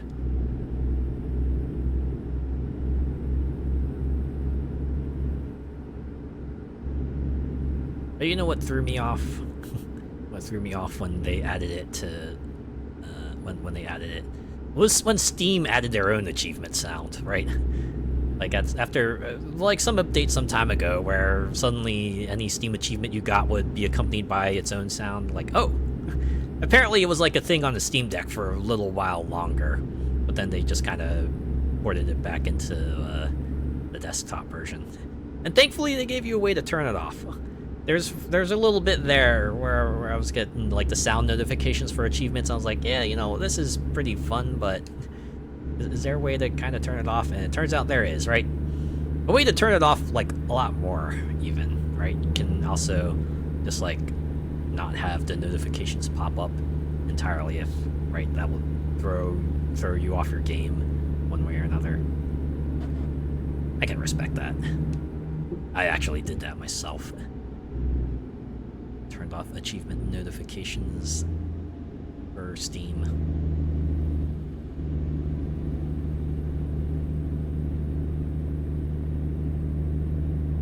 Honestly, when it comes to achievement sounds, I think Xboxes might be the most satisfying. Maybe it's just because I've been listening to it the most and I'm just kind of associate it with the very satisfying accomplishment.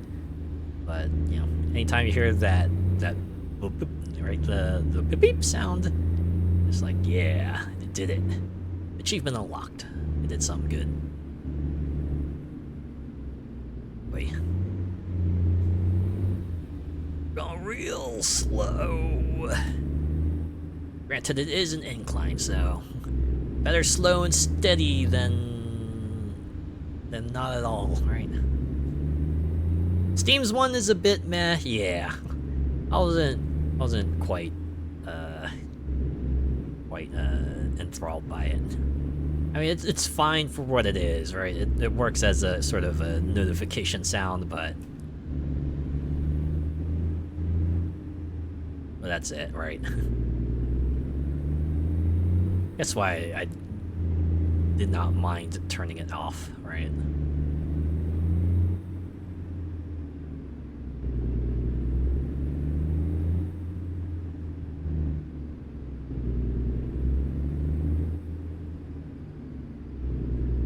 I think PlayStation changed their trophy get sound, though, right? It used to be like this sort of charm-like sound on the PS3 and PS4, but then it changed it to more like of a system-like sound for PS5,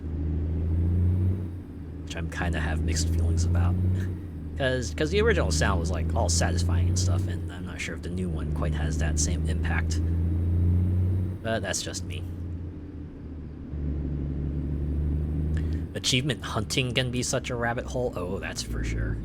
Especially if it's like the kind of game where the achievements feel like they're the ones you want to go after, right? You know, like trying to figure out how to get to them, or maybe plan a route so you can knock out as many of them as you can, or you're looking at like the one that requires you to do a particular kind of challenge, and you're like, okay, I gotta prepare for this, I gotta set up everything, make sure everything's all ready to go, and then go for it.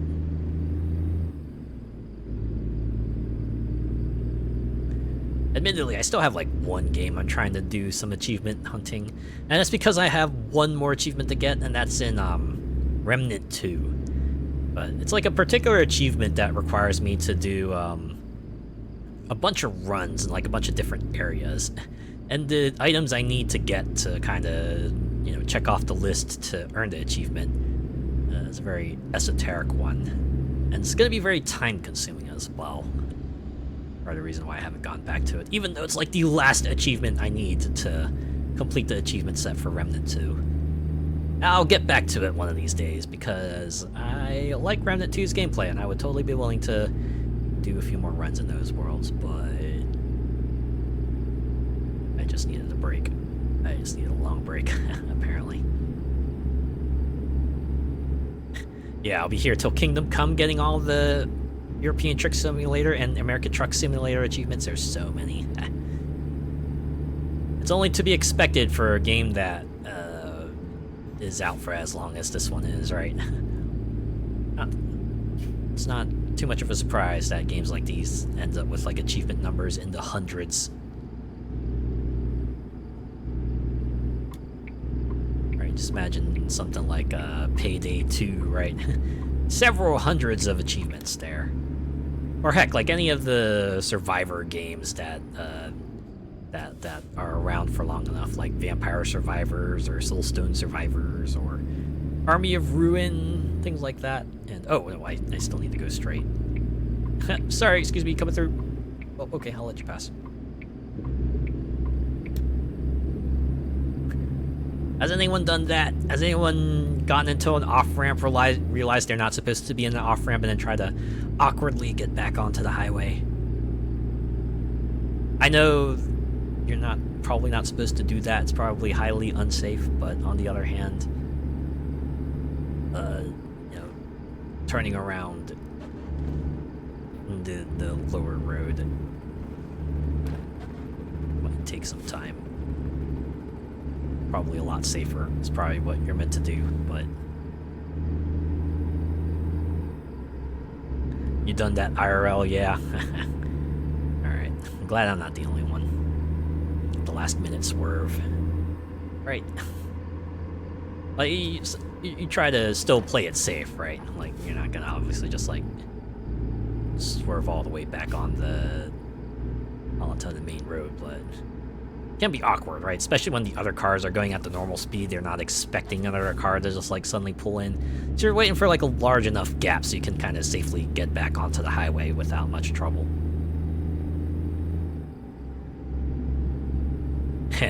Blame the infotainment screen. Okay, I think I'm supposed to turn off here.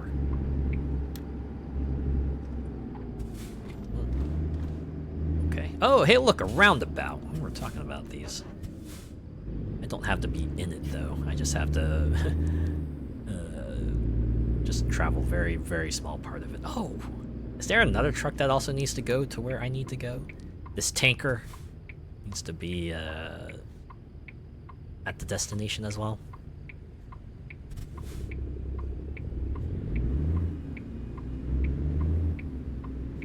Oh yeah, or you missed your turn because someone's chatting to you. Oh man.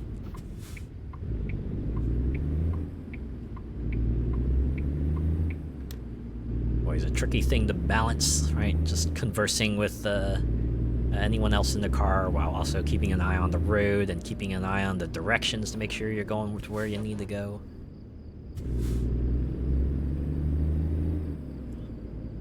I still find it like this wild idea, right? Like most modern cars these days will probably have like some sort of screen on it, right? Somewhere you can hook your phone up to and access the GPS and maybe a music player and maybe some other apps too if you really, really need it.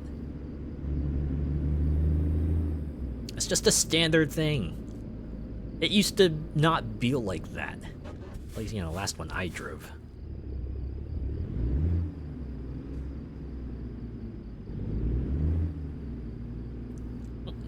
Traffic flow right does not stop. Okay. These guys. Oh, yep. There they go. Straight on through. The fire truck. And I'm going straight.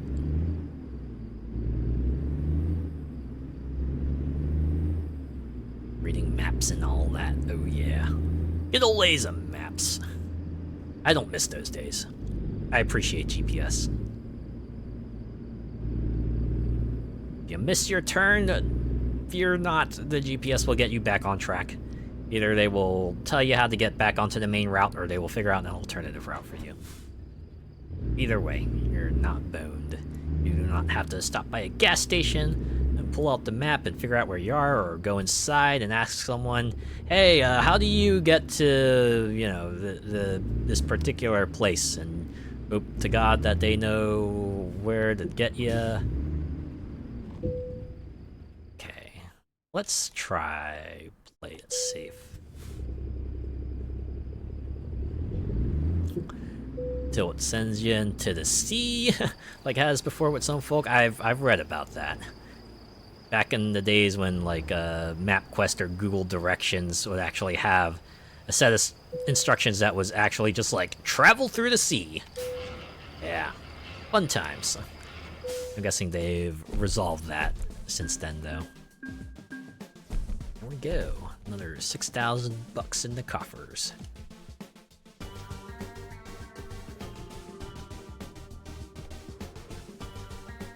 I remember correctly, there was like an old episode of Monk that started off like that, where like a bunch of people took like some bogus GPS directions that took them into an alley, and then they got assassinated, and that kicks off the plot.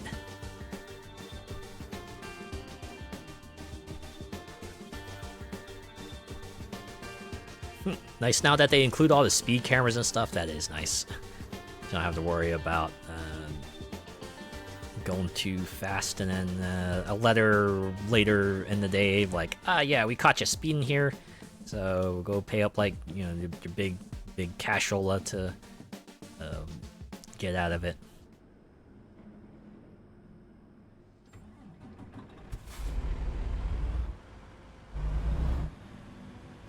That used to be like an add-on you had to do for GPS, right? You had to get a specific add-on to add to your GPS to get the speed cameras, but it's a bit more standard.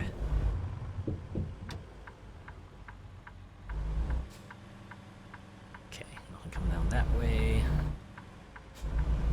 Go here.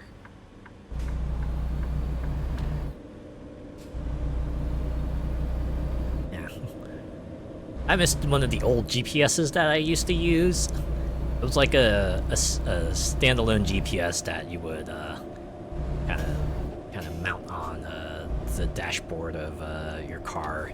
It was fun because they had like a bunch of little fun extras that you could add to change things up. So you could like change the car icon that would normally show on the map to something else if you wanted. So there were times I would like download, say, like the Mario Kart from Mario Kart or Sonic the Hedgehog, and they let you change like the startup and shutdown screens too. So I changed the startup screen to have like Hatsune Miku on it, and then the shutdown screen was just like the blue screen, right? The blue screen from Windows, because that was funny to me back in the day.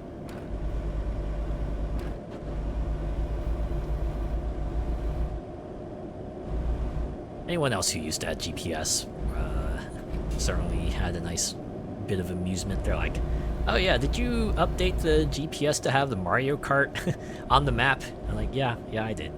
That was me. Back when they were all on CDs in the boot. Yeah. Good old CD wallet.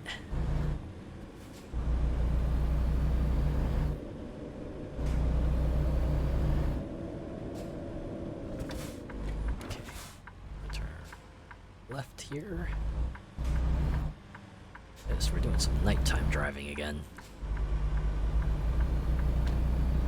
I suppose it's the best time to be driving a truck because there's going to be less traffic out there, so you're less likely to have an incident on the road. So if you're like particularly a night owl, this is probably like a big boon for you, I imagine.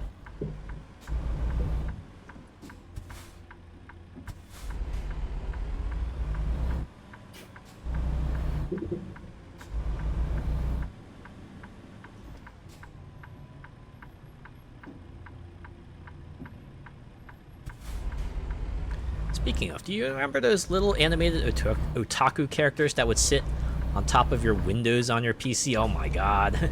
Had little apps that you could do to kind of personalize your desktop that way. I remember downloading a bunch of them a long time ago. They were like little widgets, I think they call them, right? Allow you to just like do a bunch of dumb stuff. Like one I got had like a series of weapons that you could use to kind of mark in air quotes your desktop in various ways. So like a paintball gun and a flamethrower, like a machine gun, right? You could just Unleash your fury on your desktop. I think they got like modern versions of that on Steam though, right? The little programs that have like the characters that kind of like sitting on your desktop. I think there was one I saw that was like free to download, but they also have like Miku add-on that you could use to have Hatsune Miku just like sitting on your desktop too. I think that was also moddable, right? Someone found out it was moddable. You could import your own Vroid models and just have your character kind of doing the things the desktop avatar would do. And then there are various games too that you're meant to just like run in the background, I believe, right? The sort of idle style games that is like an expansion of them. You just like start them on Steam and then they take up like a small spot and you can just like have it on the bottom of your screen or something while you're off doing other stuff. Very zen, I imagine. You had a little anime girl that sat on your Windows border swinging her legs happily. Ooh, sounds adorable. I imagine there's programs out there that still let you do that. It's just a matter of, well, do you have enough processing power to handle it? Most of the time, the answer is probably yes. Just gotta make sure you don't run, like, too many of them at once, right? I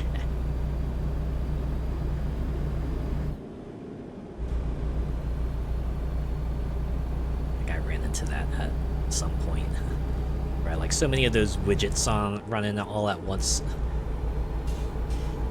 Like I didn't realize they could eat up your processing power if you had too many of them. That was before I knew more about computers. Oh yeah, the custom mouse pointers. I mean, they make those too still, right? I see, like, occasionally a VTuber advertise, like, a custom cursor set or something like that. Or an icon set, right? It's like, if not, like, custom cursors, they'll have, like, icons you can use to swap out for your folders and, you know, your recycling bin and other important icons on your computer.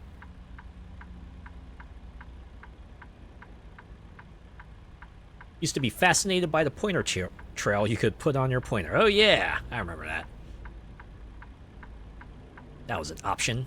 And if you were developing a website back in the day, you could also like have all sorts of shenanigans with a cursor, right? You could have like a word follow the cursor.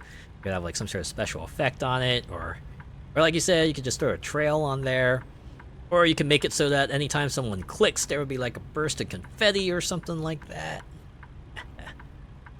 I miss the old days of the web, when it felt like the internet was just a wild west, and you didn't know what you were going to encounter out there, but it was probably going to be interesting one way or another.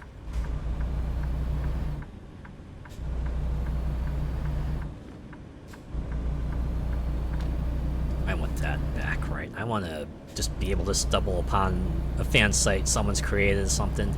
This goes like super in depth. And also has a forum, so you have like you can mingle with like-minded folk who at least share this one particular interest you do, and you can just shoot the breeze with them for a while, have some fun that way. Yeah, those were the days. Look at any MySpace page. Yeah, I remember when MySpace was routinely mocked for it. I remember one of my friends going, "Yeah, I hope MySpace burns to the ground. Those websites are so annoying." I wonder what he'd say these days. Wonder if he'd say something like, "Okay, yeah, maybe I was a bit too harsh on MySpace back then." Right, given the way the internet can be now, maybe that era was not so bad, you know? Sure, it can be garish, it can be annoying, but at least it was uniquely a person's identity, you know?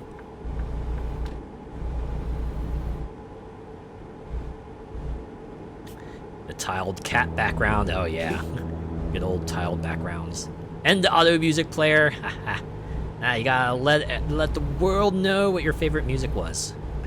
I remember when MySpace was like a popular kind of stop for musicians, right? Like, Specifically, I remember Weird Al released a song on there. Right? I remember that very specifically, where he was like, yeah, I'm gonna release a song, and I'm even gonna let you download it for free. And the song, you know what the song was? Don't download this song.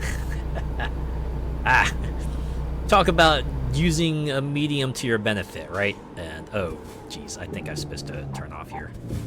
Whoops, excuse me, coming through.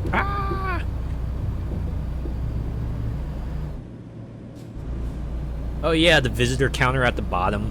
Don't wonder what have like 7 to 8 digits, but yeah, you know, maybe the first 3 might get a number other than 0 in it. It was the thing at the time. It was.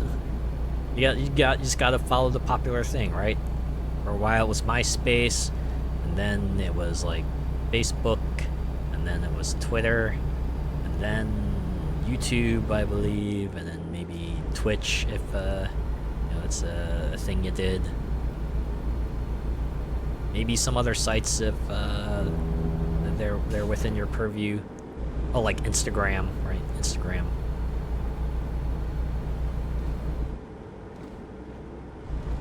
I've been seeing like a few things move to Blue Sky, right? For various reasons, and you know, for very good reasons too. It's kind of fun to see like more and more things I know just like pop up there.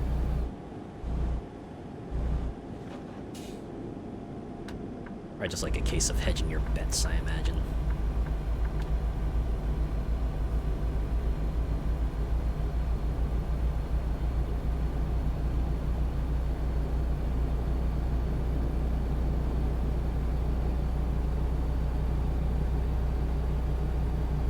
I hate that Instagram doesn't let you scroll far before it's all why not sign up. Yeah, I hate that too. Like, I just want to see all the cool pics, right, that someone might have. In fact, like there's like one person I commissioned a lot of cosplay costumes from, who would put up a lot of progress pics on Instagram. I specifically created an account so I could, you know, keep longer tabs on them.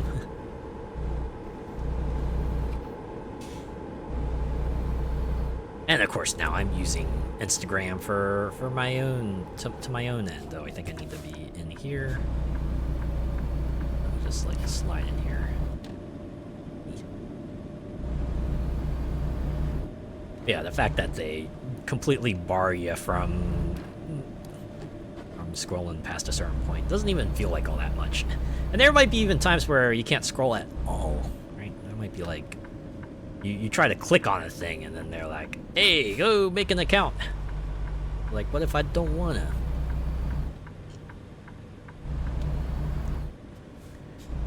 That's another thing I wish like the modern social media sites would have, right? Like some way to search through all of your old posts, right? Like, I know that's probably not the intent of it. They want everything to kind of feel ephemeral, feel like of the moment, right? They want to just like have it be there and then have you not think about it unless someone digs it up or they dig it up for you. I guess at least Facebook has like the memories feature, so on a particular day they'll show you the posts you made on that day so many years ago. Can I just look at it like that?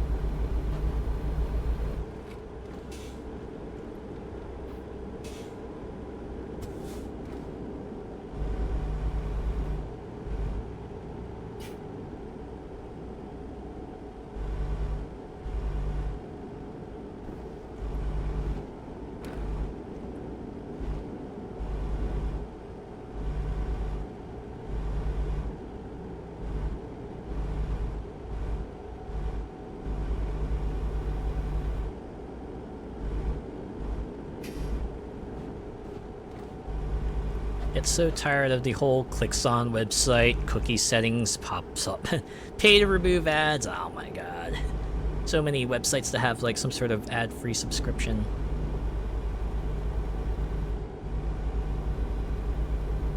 It always feels like an arms race where you're trying to find like a good ad blocker, but of course the sites are also trying to find ways to kind of worm their way around the ad blocker, so it's like a never-ending seesaw between no ads and some very, very intrusive ads.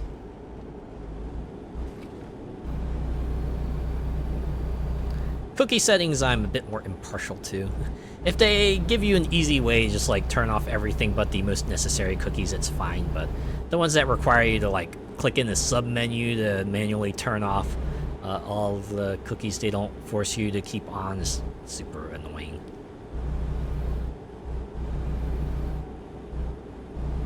Also, is it me or has YouTube really gone ham on the ads? It seems like every few minutes now. I've heard complaints about the ads, yeah. Like how they're like super intrusive and everything. That's on top of like all the other woes that usually associate with those sorts of intrusive ads.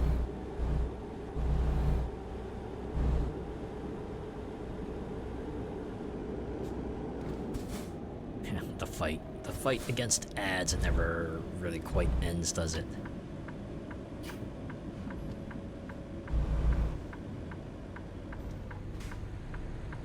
Took me 40 minutes the other day to watch a 10-minute video. Oh my god. That's like way too many ads then. Jeez. Worse if you watch it on your phone. Yeah. That's why I usually like watch most videos on a browser, right? If I do any sort of video on a phone, it's usually going to be like a music video, right? That I can just run in the background anyway. But yeah, 40 minutes to watch a 10-minute vid is like not cool. What the heck? I feel like we kind of lost a plot there with ads. I mean, I know ads like get you pennies on the dollar, but surely it's got to be a better way to do it than just like continuously doing an arms race to force the viewers to watch ads. Clearly there's other ways to make money that isn't going to like completely worsen the experience for the end user, right?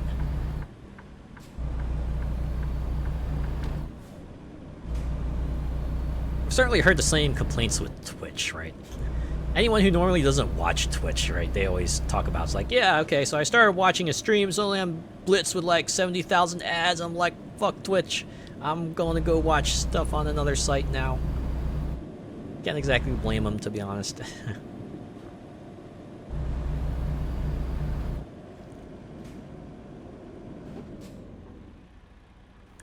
You'll put it on your phone when you're peeling potatoes or something, yeah.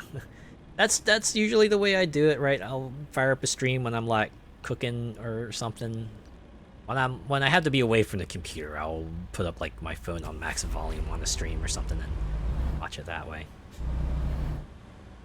Feels like they're trying to force folks to switch to YouTube Premium. Yeah, YouTube Premium, Twitch Turbo, all that stuff. Either they get you through some really, really annoying ads, or they'll drain you like $16 a month.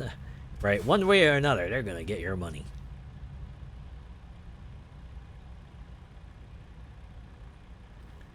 I guess on the plus side, if you do have like one of those services, it's not gonna be a hindrance to like the content creators. I think it's like one of the things they specifically said, like someone with, for example, YouTube Premium watches your stream, you'll still get like a cut of the revenue as if they sat through like a zillion ads on your stream.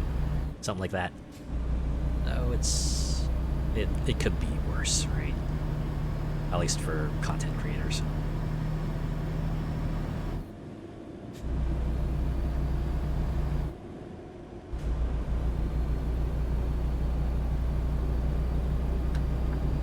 Oh, okay, we'll let this guy pass.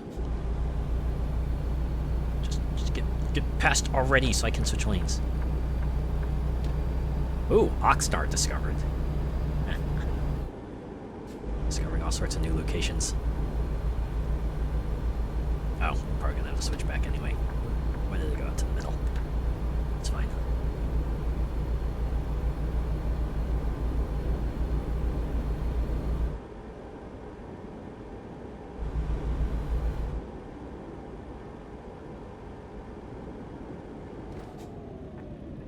Yeah, the video you're watching will be like, today's video is sponsored by, oh yeah, when they just do like the in-video ads. There's no way to skip unless you just like, you know, click ahead on the timeline or something. I've seen those too, especially in like the non-VTuber vids, right? The people who like do the video essays and stuff, they'll usually end the video by advertising a product or something like that. Wait, I saw that car has like a camera on top. Is that supposed to be like the Google Street View style of car, right? They're going around and getting like the ground level view of the road so that they can put it on Google, right? Hey, look, I'm on the internet, and I'm gonna be on there forever.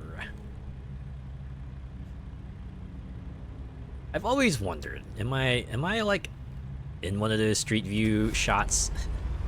Someone just like randomly scrolling through Google Street View, will they see me on the road somewhere? I feel like there are like several locations that I walk through a lot that maybe Google Street View might have captured my mug on, but I wouldn't know for sure, right? Unless I was specifically looking out for myself, but even then.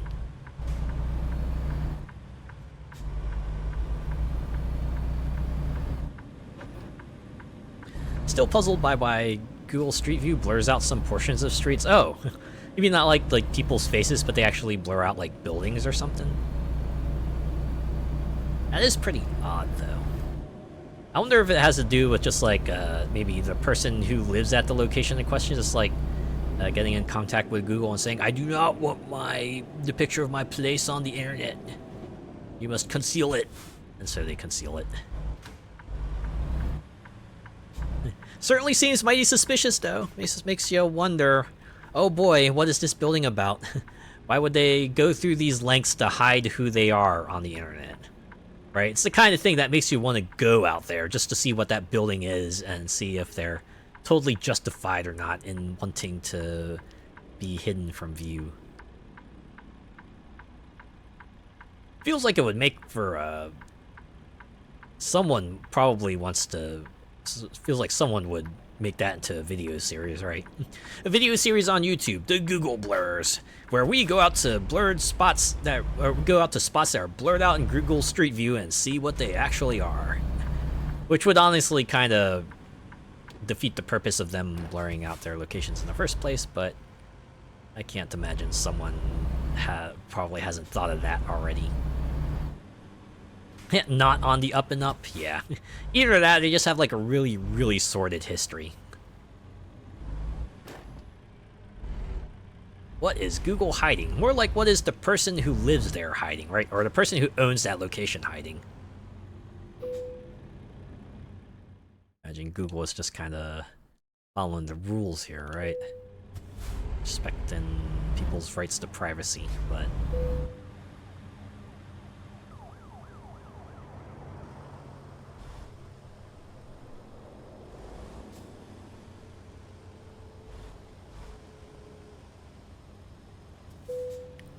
go. Yeah. I like how the job automatically finishes when you drop off the trailer and the space is all green. It's all nice. Alright, I think we'll just increase the high value cargo. Yeah, sort of place you'd see on something like a crime show, right? Or like a mystery show of some sort. It's like, what is the secret of this location? The world may never know. And in some cases, maybe it shouldn't. Maybe sometimes there are some secrets that should probably remain secrets, right? I guess that's the other thing. It's like sometimes there's a good reason for someone to not want something to go public.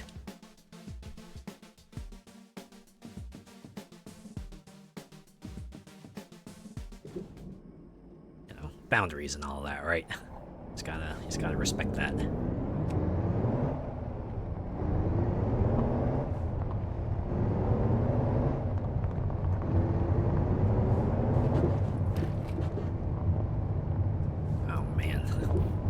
poor guy here trying to fix up that motor.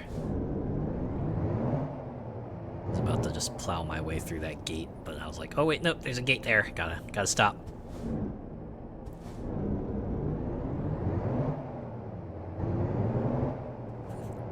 Yeah, like what happened to those people when you see those abandoned houses on Urban Exploring? Like, who last lived there? Why is it abandoned now? Why has no one tried to fix it up? Again, there's usually a good reason for it.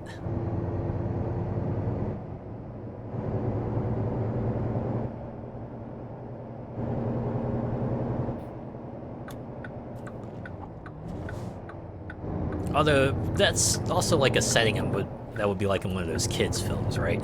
The rumors of the abandoned house on the hill, and the kids decide to explore it on a dare, and turns out there's like a ghost in there, or like someone who just hasn't been outside for a really long time, like an old person who lives there, but is just hiding away for one reason or another. Maybe a good reason, maybe sometimes not that good of a reason, but they're hiding.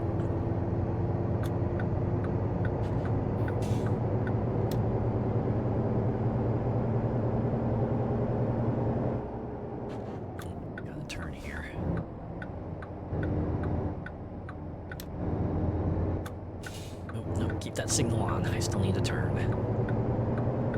So we're not going on the highway? Or maybe this is like the lead up to the highway. Maybe not a people person. That's true. Right? Not everyone is, not everyone wants to go out and converse with people, and that's fine. I'm one of those folks, you know. I like have the small circle of friends that I chat with regularly. And then there's all you in chat that I like to chat with regularly. And then sometimes I also talk with my coworkers if I really, really need to, but yeah, I'm not the type of person to just like go out and just start talking to people willy-nilly, you know. It's just not the kind of person I am. Oh, it's always fun when you encounter someone who's like that, right? Someone who just like walks up to you and just like starts randomly talking about stuff. I'm like, ah, yeah, yep, yeah. Right, you're just nodding along, agreeing with them, maybe trying to do like a quick response here and there, hoping that they'll either get bored, and move on to something else, or you'll find a good reason to get away from that area and do something else. Reminds me of this one time. My sister and I were in Walmart. We were in the greeting card section, and like this old person just like randomly walked up to my sister and just started talking about stuff. It was like really sad stuff too, right? And she just had to like stand there awkwardly and go like, yeah, oh wow, I'm sorry, that sounds really bad. Yeah, that's awful, right? Eventually, it was like, okay, yeah, I can see this is getting awkward. Yeah, break out the phone to distract you. That's what I did, right? Pulled out the phone, pretended to talk, and I told my sister, it's like, oh yeah, they're ready at the cash register, right? We should probably go meet them there. It's like, yeah, all right, yeah, cool, talking to you. See ya, bye. And we both beat feet. We got out of there. We went to another part of the store. Yeah. Fun times.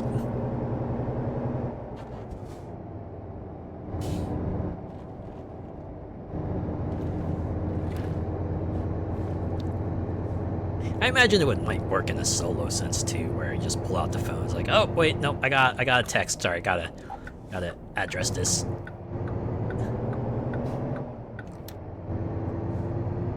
Wait, why didn't I hear anything? Well, I have it on silent. You know, it just vibrates when it lets me to let me know when I got something, right? That's why you don't hear anything. There's no ringtone or you got a text sound. It's just a tiny vibration. Bus stops are bad for that. Oh, man. Yeah, I can imagine bus stops are probably a good place for someone who's really, really chatty. Just come up to you, just start talking to you about stuff. Yeah, just chat with you, you know? You are a human, they are a human. You can respond, they can speak, and so they will commence the conversation. Yeah, random folk just start trying to chat.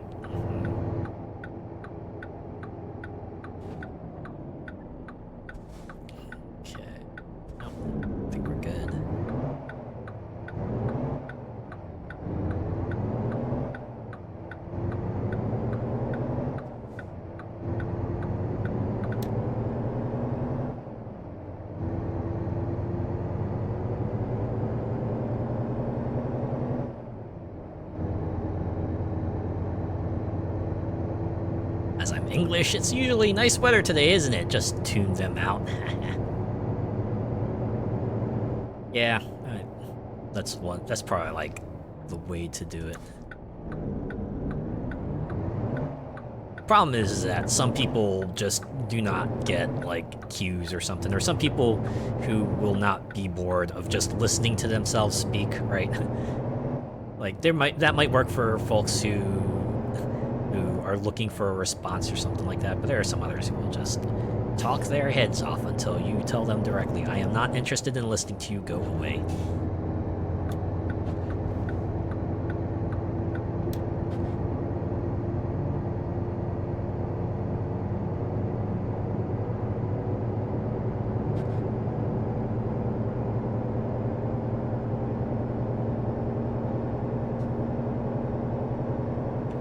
One reason I always used to take my iPod with me in town so I didn't have to talk to folks. Oh, yeah.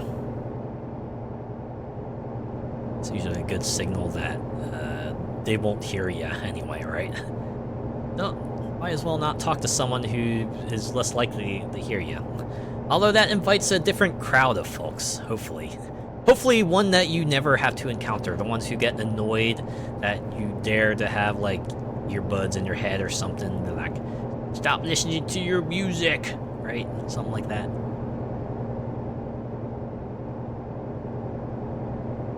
Thankfully, I've never had the displeasure to meet anyone like that, but I've seen enough stories about folks who get accosted by others who seem to be really, really offended that you have earphones in your heads or something.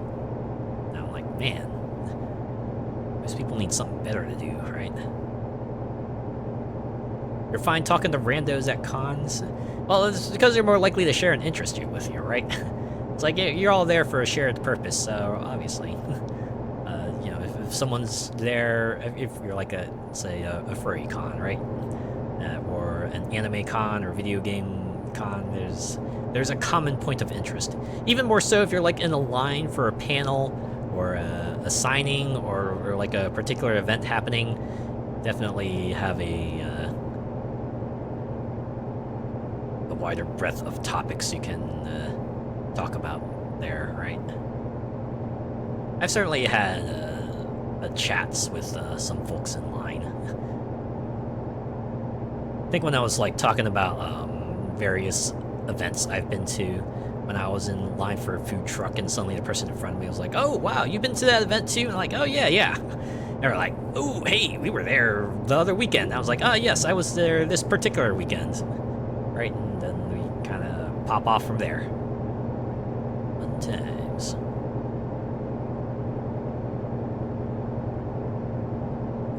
I think at cons too, you're probably like more in the mood to talk because you are around like-minded folks, so you at least know that you're very likely to talk about stuff you're interested in, right? As opposed to just like being on the street where the topic could be anything. And it's more likely than not something you're not going to be interested in, so you're more likely to just like tune that out.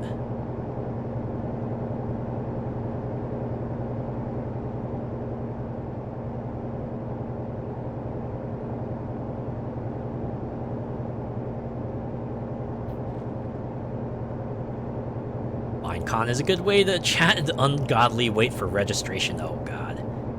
I don't miss those days. You know, when the cons I went to started letting you do like badge pickup options, I was like, yes, give me that. Give me like the pre-badge pickup so I don't have to you know, line up day of and wait for hours to just get my badge so I can enter the con.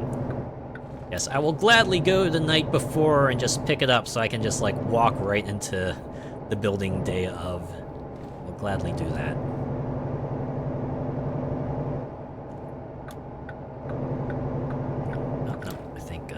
For this guy to pass. Just get on. Why already there?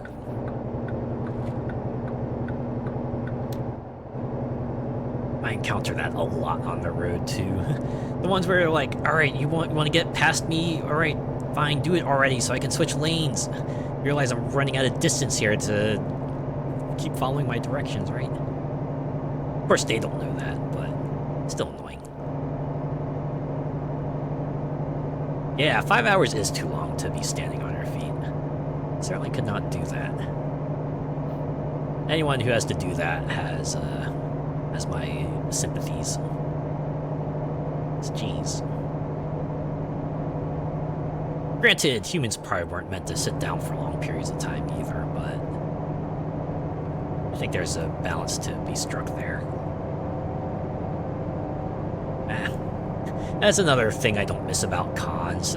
Right, the parts where it just feels like your legs are just like, ugh, they're about to give out any second, and you need to just like sit down for a bit so you can rest yourself, regain a little energy, relieve a little bit of the pressure before you get back up and do some more walking again.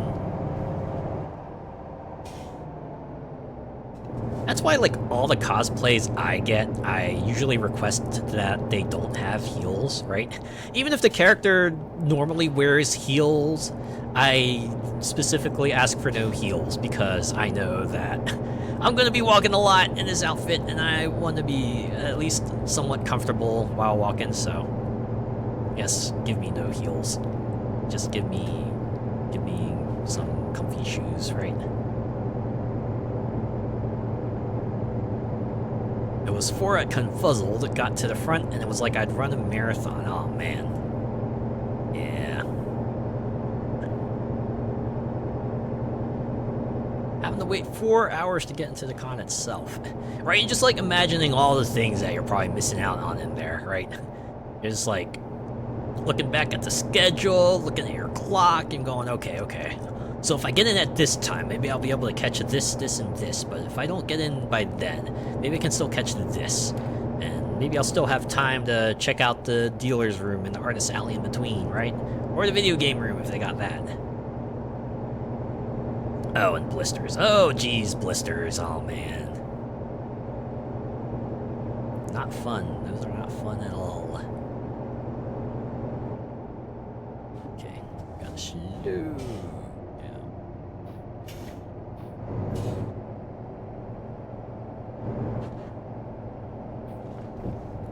That's a traffic light there. And a tanker being hauled.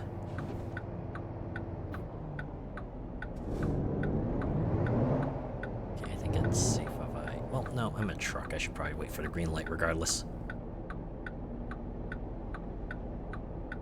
No wonder they say get comfy shoes for cons. Oh, yeah. Anytime a big con comes up, I always see, like, the con tips posts come up too. And yeah, it's like, get comfortable footwear, make sure you get some way to keep yourself hydrated and fed, right? Also, like, personal safety tips, right? Like, make sure you keep yourself safe.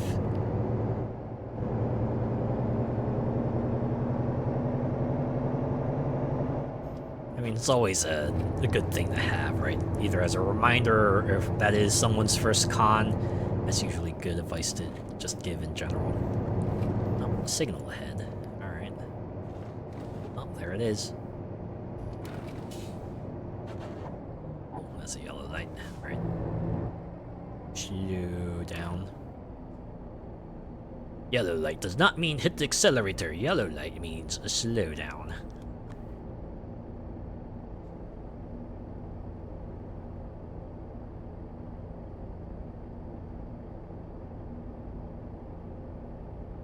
The 3-2-1 rule. What is the 3-2-1 rule? A refresher. I think I've heard of it before, but I don't recall it at the moment.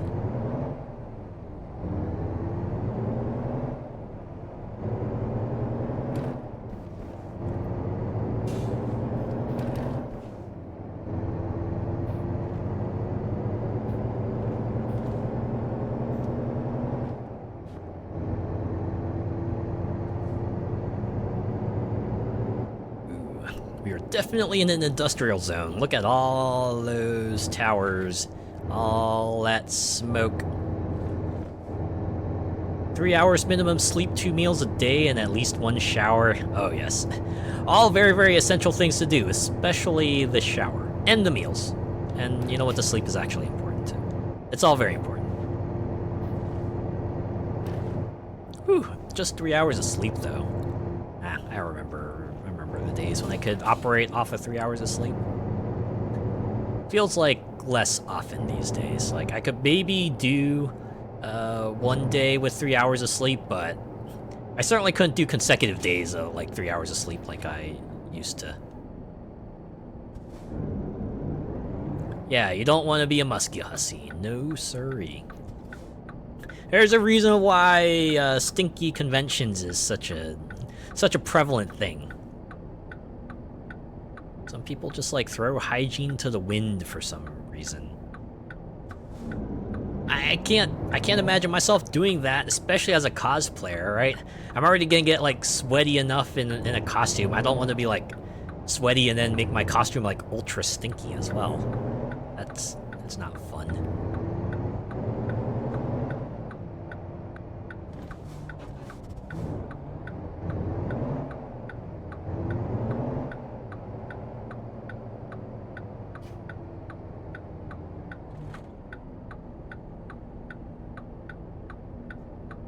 Oh, now I think about it, I'm not turning left here, or turning right here, am I?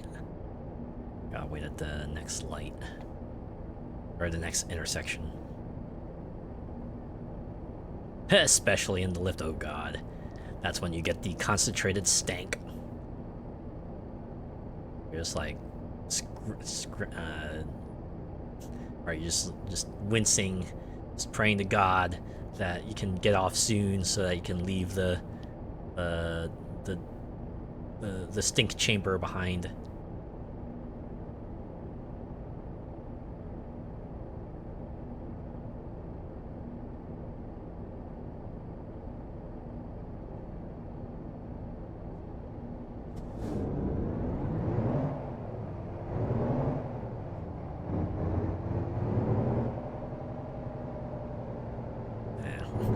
It's another fun part of driving.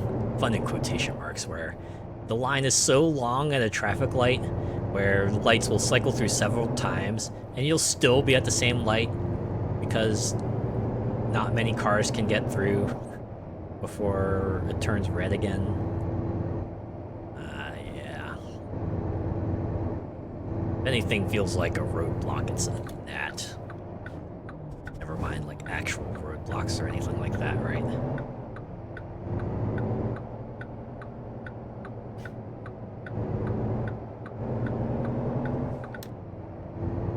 Safety first, 15 miles per hour speed limit. All right.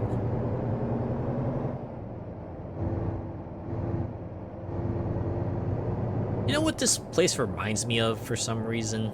Oh, I think I forgot to stop there. Whoops. I don't know, for some reason I get like Star Trucker vibes from this, right? It's like the way Star Trucker has like the space version of this kind of area. You got like the industrial area with all the pipes and the bays and stuff everywhere. Gate. Is this like a water treatment plant? Or maybe it's a dam, because I think this is like a giant river, actually. Ooh, I almost didn't stop there.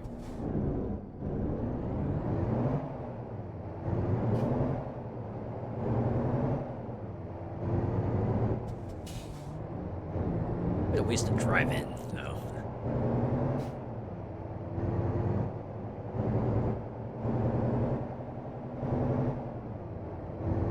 Let's go all the way to the harbor to drop stuff off.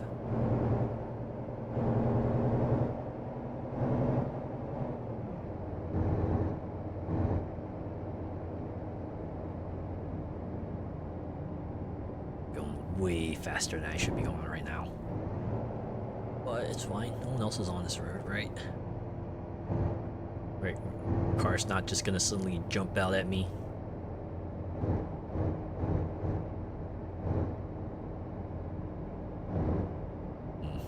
I think this might be an area where I can just go, no, maybe we'll just, drop the cargo off. Wait, stop the engine? Okay, cool. A cutscene. I like how it says it gives me a prompt to skip it. Guess they just want me to see this view. It's a pretty cool view, to be honest. Yeah, look at that bridge. It's a very industrial looking bridge. You know, I've never been on a bridge that has like a road above and a road below. I've seen it in video games before, though. I think it was like in Burnout Paradise that has a bridge like that, where it the top road goes in one direction and the bottom road goes in the other direction. Seems like such a wild construction idea to me. I'm sure there's a good reason they made it like that, but man, it's kind of wild to look at. Yep, and that is a whole ass industrial plant there. Doing very industrial things.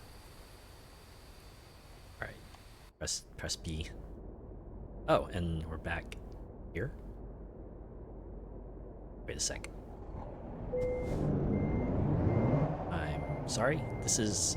Oh! That wasn't the drop-off point. That was just... okay. That was like the points in, right, the crew where they'll let you see the scenic view. No, the drop-off point is over here. Okay. Right, yeah, the one with the finish line flag and the trailer on it, like every other drop-off point we've had before. That one had a camera. That meant scenic point. Of course. Oh yeah, we're doing this. Only ever seen it in this and in Denver. Denver, huh? Denver has a bridge like this. Man, I gotta find that bridge, right? I just want to see it on, like, Google Maps or something. Just to see what it's like.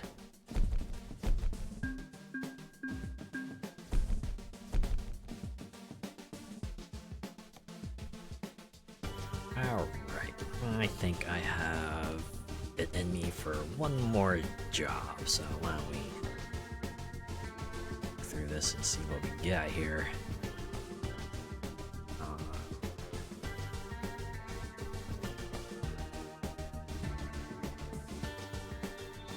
Wait.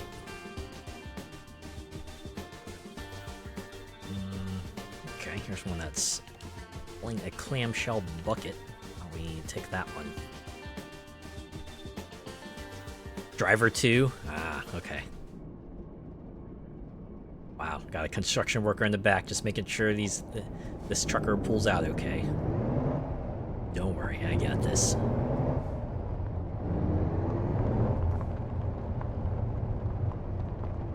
Oh. You know, for a moment I thought that company up there was called Steeler 3, but just the way the thing was, but no, it's just Steeler with a fancy box. I can't imagine a company that would try to market itself as a sequel. That would be odd, to say the least.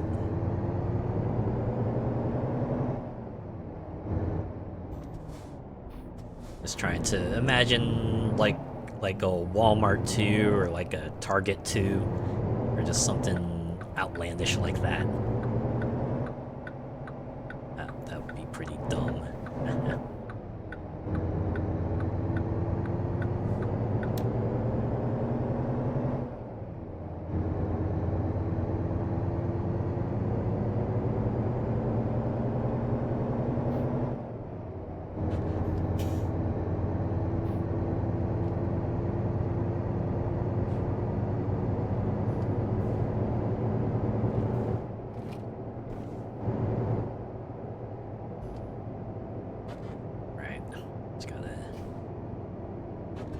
Of this car in front of me.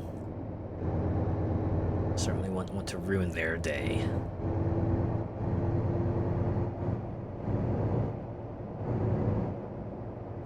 I think I'm gonna turn left up here.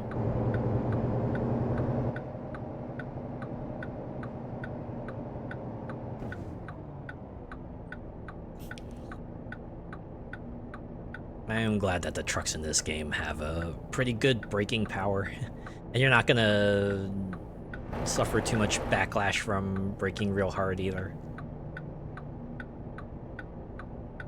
Sometimes I think I overestimate how much the brake works in this game. So I find myself stopping like long before I usually stop at spots like this.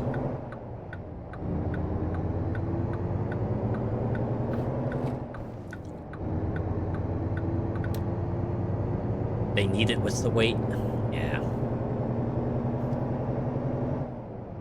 I don't know. I guess I always imagined my head's trucks would have to brake gradually because of the weight, right?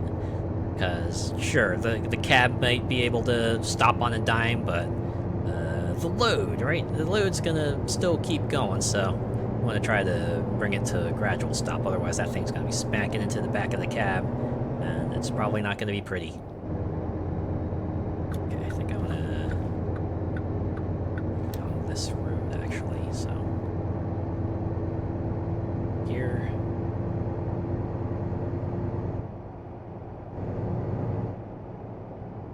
Really noticeable with the heavy loads? I can imagine. That's just physics at work. You know, like momentum and all that. A heavy thing that's in motion is going to need a lot more force to bring it to a stop. And if you can apply that force gradually, it will probably be safer for everyone, you know?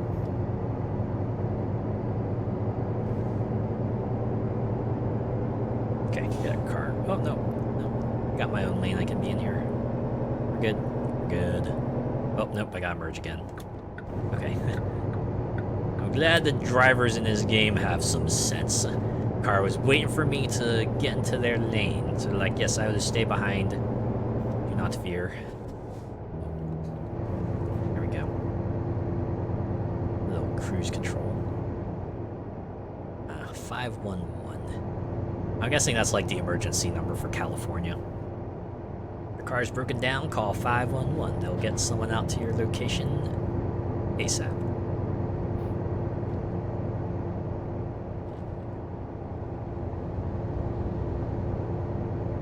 Real nice if you're, imagine if you're like in a more remote area. You're not quite sure what the local tow services are.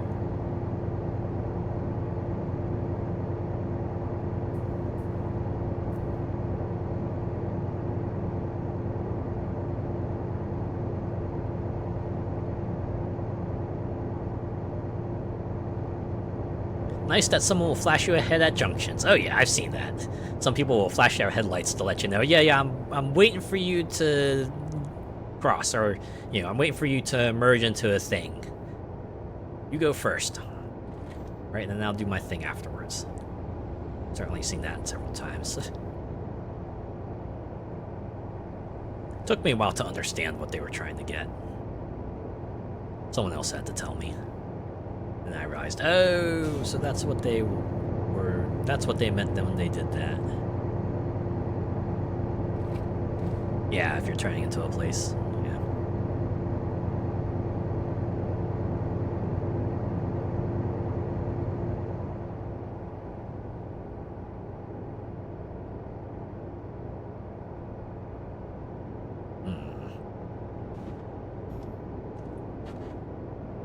See, this isn't so bad either, just driving down the roads during the day, seeing the sights, seeing the really, really tall buildings in the background. So when you know you're near a city, you just see all the skyscrapers. Imagine in real life they probably have like corporate logos on them or something. Imagine which one of these are like big buildings, I wonder. Water tower things are such an American thing. Guess they don't have them in England.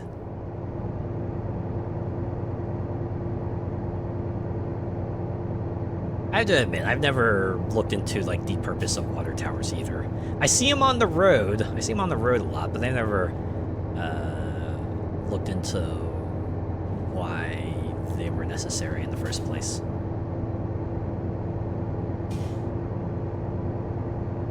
Oh, we have castles.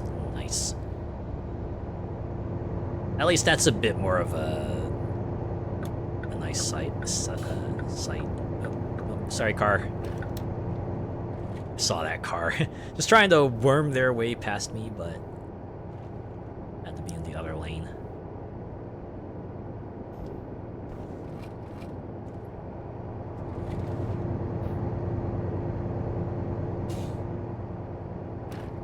Honestly, I think the most connection I have to the biggest thing I associate with a water tower is actually Animaniacs, right? Because they live in a water tower.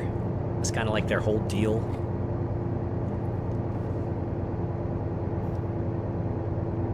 Castles and Cathedrals.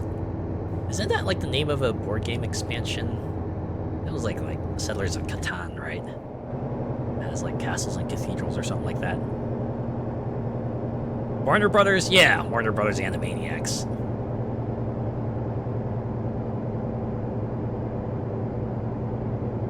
The show always opened with them just like bursting out of the water tower and getting into hijinks.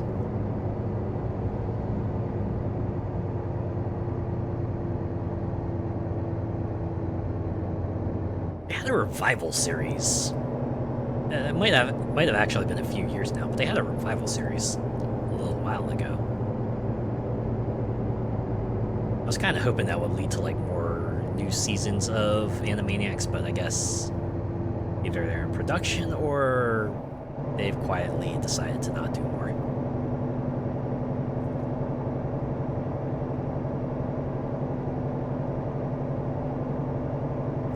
Been so long since I saw that show, yeah.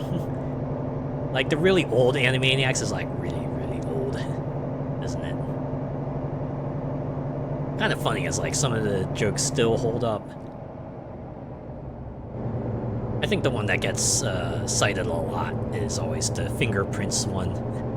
The kind of thing that you don't realize, just like, oh, that's, okay, so that's what that is. Yeah, okay, haha. Alright, yeah. How steep is this hill? It's very...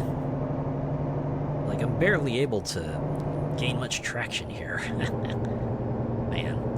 Slow going. Speed limit 55? Yeah, that's fine. I'll be able to stay under that speed limit handily. This truck has enough of everyone's stuff. They're like, screw this, I'm going into the left lane, I'm hitting that accelerator. And the ambulance is right back into it. Yeah. Although, speaking of hills, anyone watch the new King of the Hill season? I heard that was okay. People seem to enjoy it. I think the thing that people seem to like about it is that they actually kind of did a whole time skip with it, right? It's like they acknowledge that it's been many, many years since King of the Hill last aired, and they kind of made an in-universe reason for how that much time has passed by, right? And like, yeah, the kid is also all grown up, and everyone else is kind of grown up, and times have changed, and the main characters kind of have to navigate this new world. You heard it was coming back, you've not seen it since the trailer. I believe it's on Hulu. I've seen like a clip here or there, and it seems like it does alright. Right? The writing's pretty on point, the characters are still pretty cool. So, it seems like it's a worthy new season to a series. They're not digging it up for old time's sake. Well, they are, but at least they're doing a good job of it.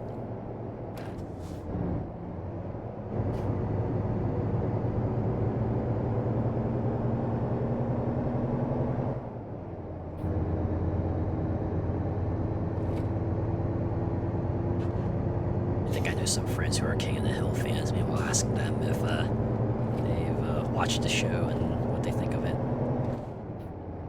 You've been enjoying the reruns of Daria. You love that show. That was the show that was like a spin-off of Beavis and Butthead, right? Or was that at least like related to it in some way or another? I wouldn't be surprised if they went to that for like a revival at some point. I feel like that might have enough of a following that people might clamor for it. especially after they went back to do something like King of the Hill. Yeah, I thought so. But I guess before Daria, they would probably do like Beavis and Butthead first, because that's the MTV show people remember a lot. I guess it depends on like what kind of humor they want to go for, right? If they want to just go for like the zany, off-the-wall style comedy, they'd probably do Beavis and Butthead. If they want to do like more snarky commentary, they'd probably bring back Daria, right? Oh, they did bring back Beavis and Butthead. Oh, did not realize that. Admittedly, I wasn't like the most avid watcher of Beavis and Butthead, so I guess that would pass me by.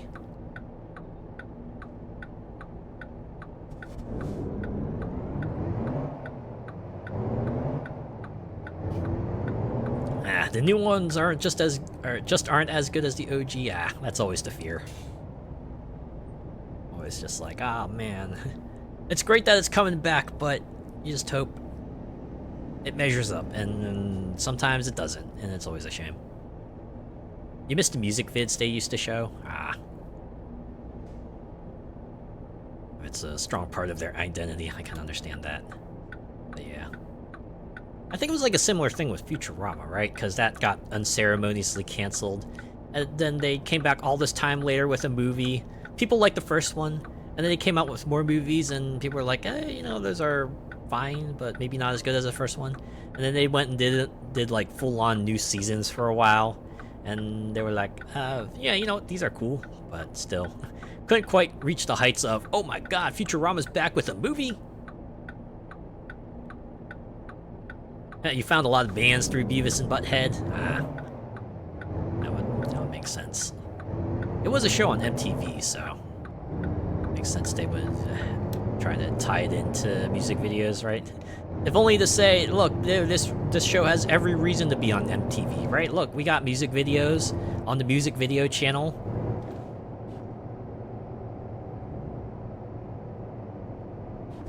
You know what I found a lot of bands through? Rock Band. Just like the base game alone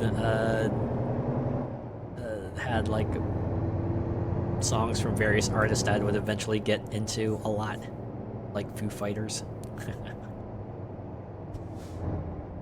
Even Invader Zim and Rocco got modern animated films on Netflix. Oh, I did hear about the Rocco film, but I didn't realize Invader Zim got a film as well. But yeah, I imagine those two shows especially would have, you know, enough of a fan base that would be excited for any sort of new content.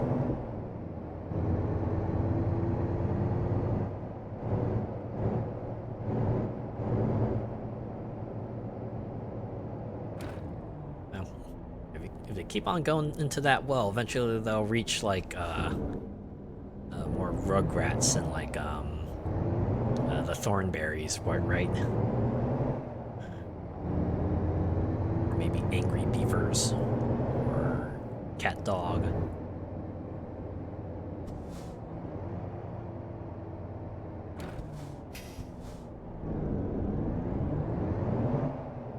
It Was Up to Me, Cow and Chicken. Yeah, get some Cartoon Network stuff in there too, right? Cow and Chicken, Dexter's Lab, things like that. Ed, Ed and Eddie, yeah. This makes me sad that Multiversus died out. Felt like that would have been the place to bring back all the old cool stuff, but it unfortunately kicked the bucket. Thankfully, you can still play it offline, but there are some fan projects to try to keep things alive, but man, the series had potential. They went and fumbled it a few times. Arnold got 2 films. Oh yeah, Hey Arnold. Yeah, that would be another series that probably would have enough of a following, huh? They did get into Nickelodeon All-Stars Brawl and all those cart games too, I imagine. Oof. Alright, well, I think that has been a solid night of trucking. What do you think? Right, just running around, kind of doing mercenary work, right? Like you're an adventurer, just like doing the odd quest here and there to make yourself some money to fund your future adventures and stuff. And we got like a bit of fundage in there. Well, I hope you had a fun, chill time watching me drive across, actually, just California. Who knows? Maybe I'll see if I can try to like do the whole company side of things, right? Buy my own truck, finally get my company off the ground, and like just start setting up bases and stuff, and maybe we'll see some jobs in other states, right? I'll definitely come back to this, right? It's not a matter of if, it's a matter of when. It could be a long time out, could be a soon time, but we will definitely be playing some more American Truck Simulator in the future. Good way to save some cash up? Yeah, I'm glad they have that, right? Just like some odd jobs for you to do, right? Even if you like hit a rough spot with your business.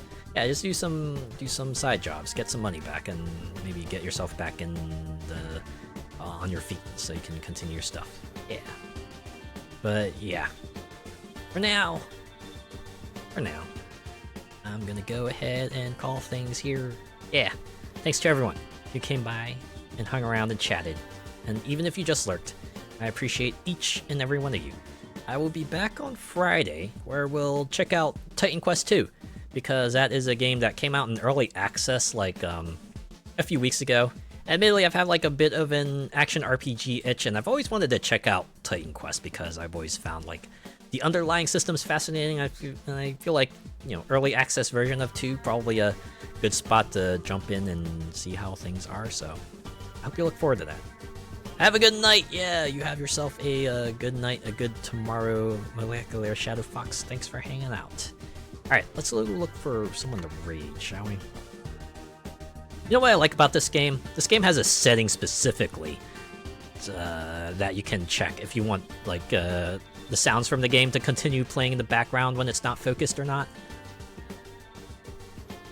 So I feel like most games, it'll do, like, one or the other. Right? But there are some games that will let you choose. I think games like this that let you play in the background are a bit of a boon for me right now, because that means I can let the background music play while I'm like off doing other stuff. Like when we were doing the chatting thing, segment at the start, or now when I'm looking for someone to raid. You can have like a little bit of a lo-fi, well, okay, not lo-fi, but like a chill tune to listen to while I'm off doing other stuff.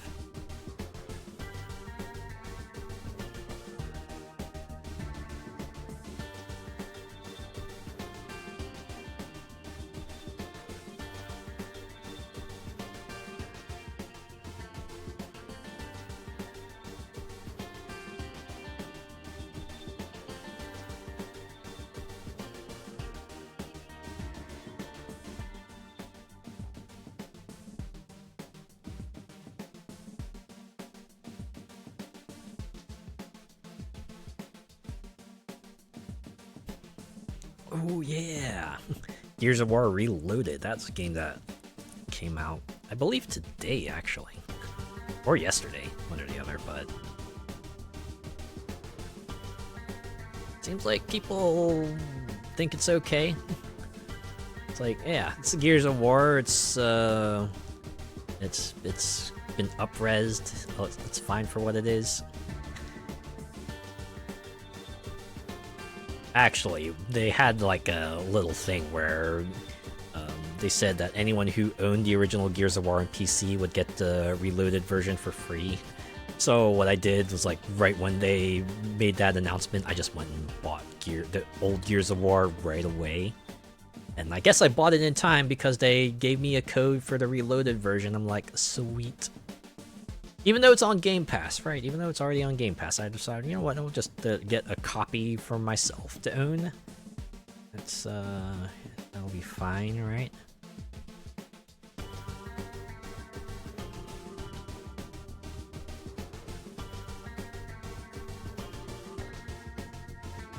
Gears of War.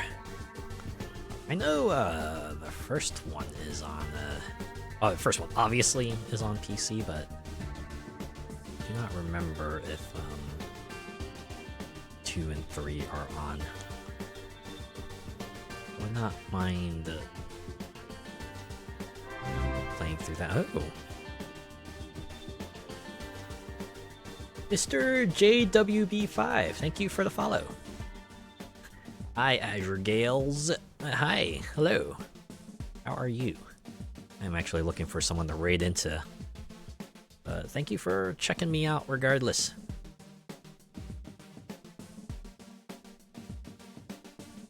No. No?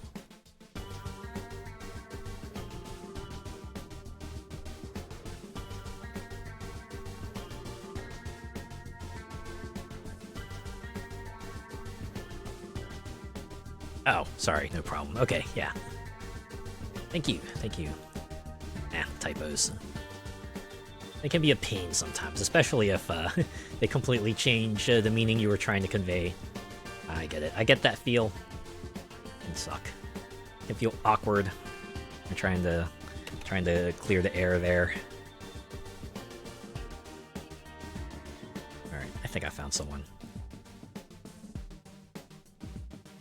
Can go raid into them.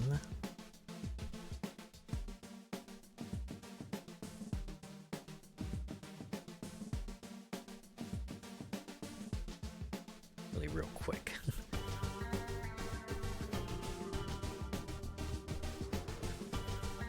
Nice thing about Truck Simulator is that the Venn diagram of people who play Truck Simulator and VTubers is a lot wider than you might think.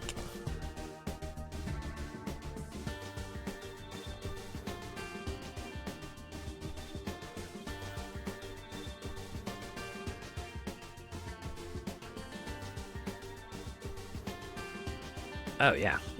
All right. I think I might Oh wait. No, wait. Okay, maybe I'll find someone else. I realize I've already raided into them previously, so maybe we'll someone else for now.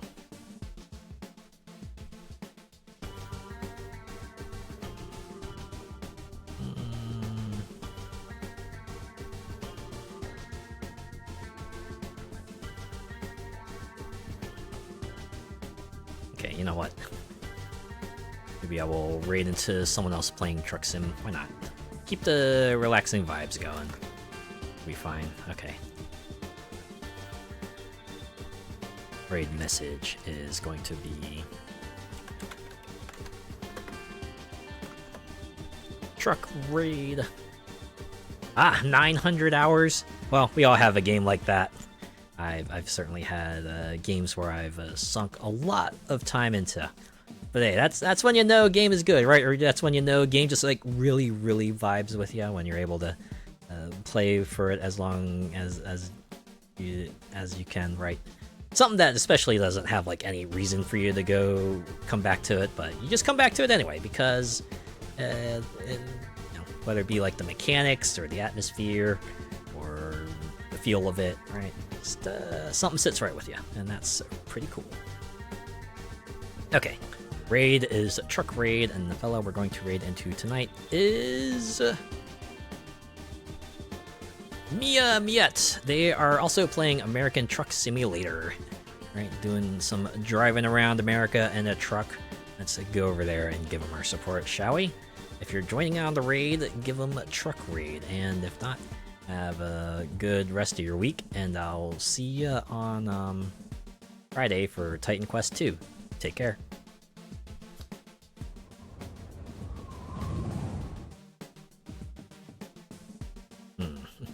Does make me wonder, like, how do I get like side jobs in other states? Yeah, I can look that up and figure it out for next time. All right, see ya.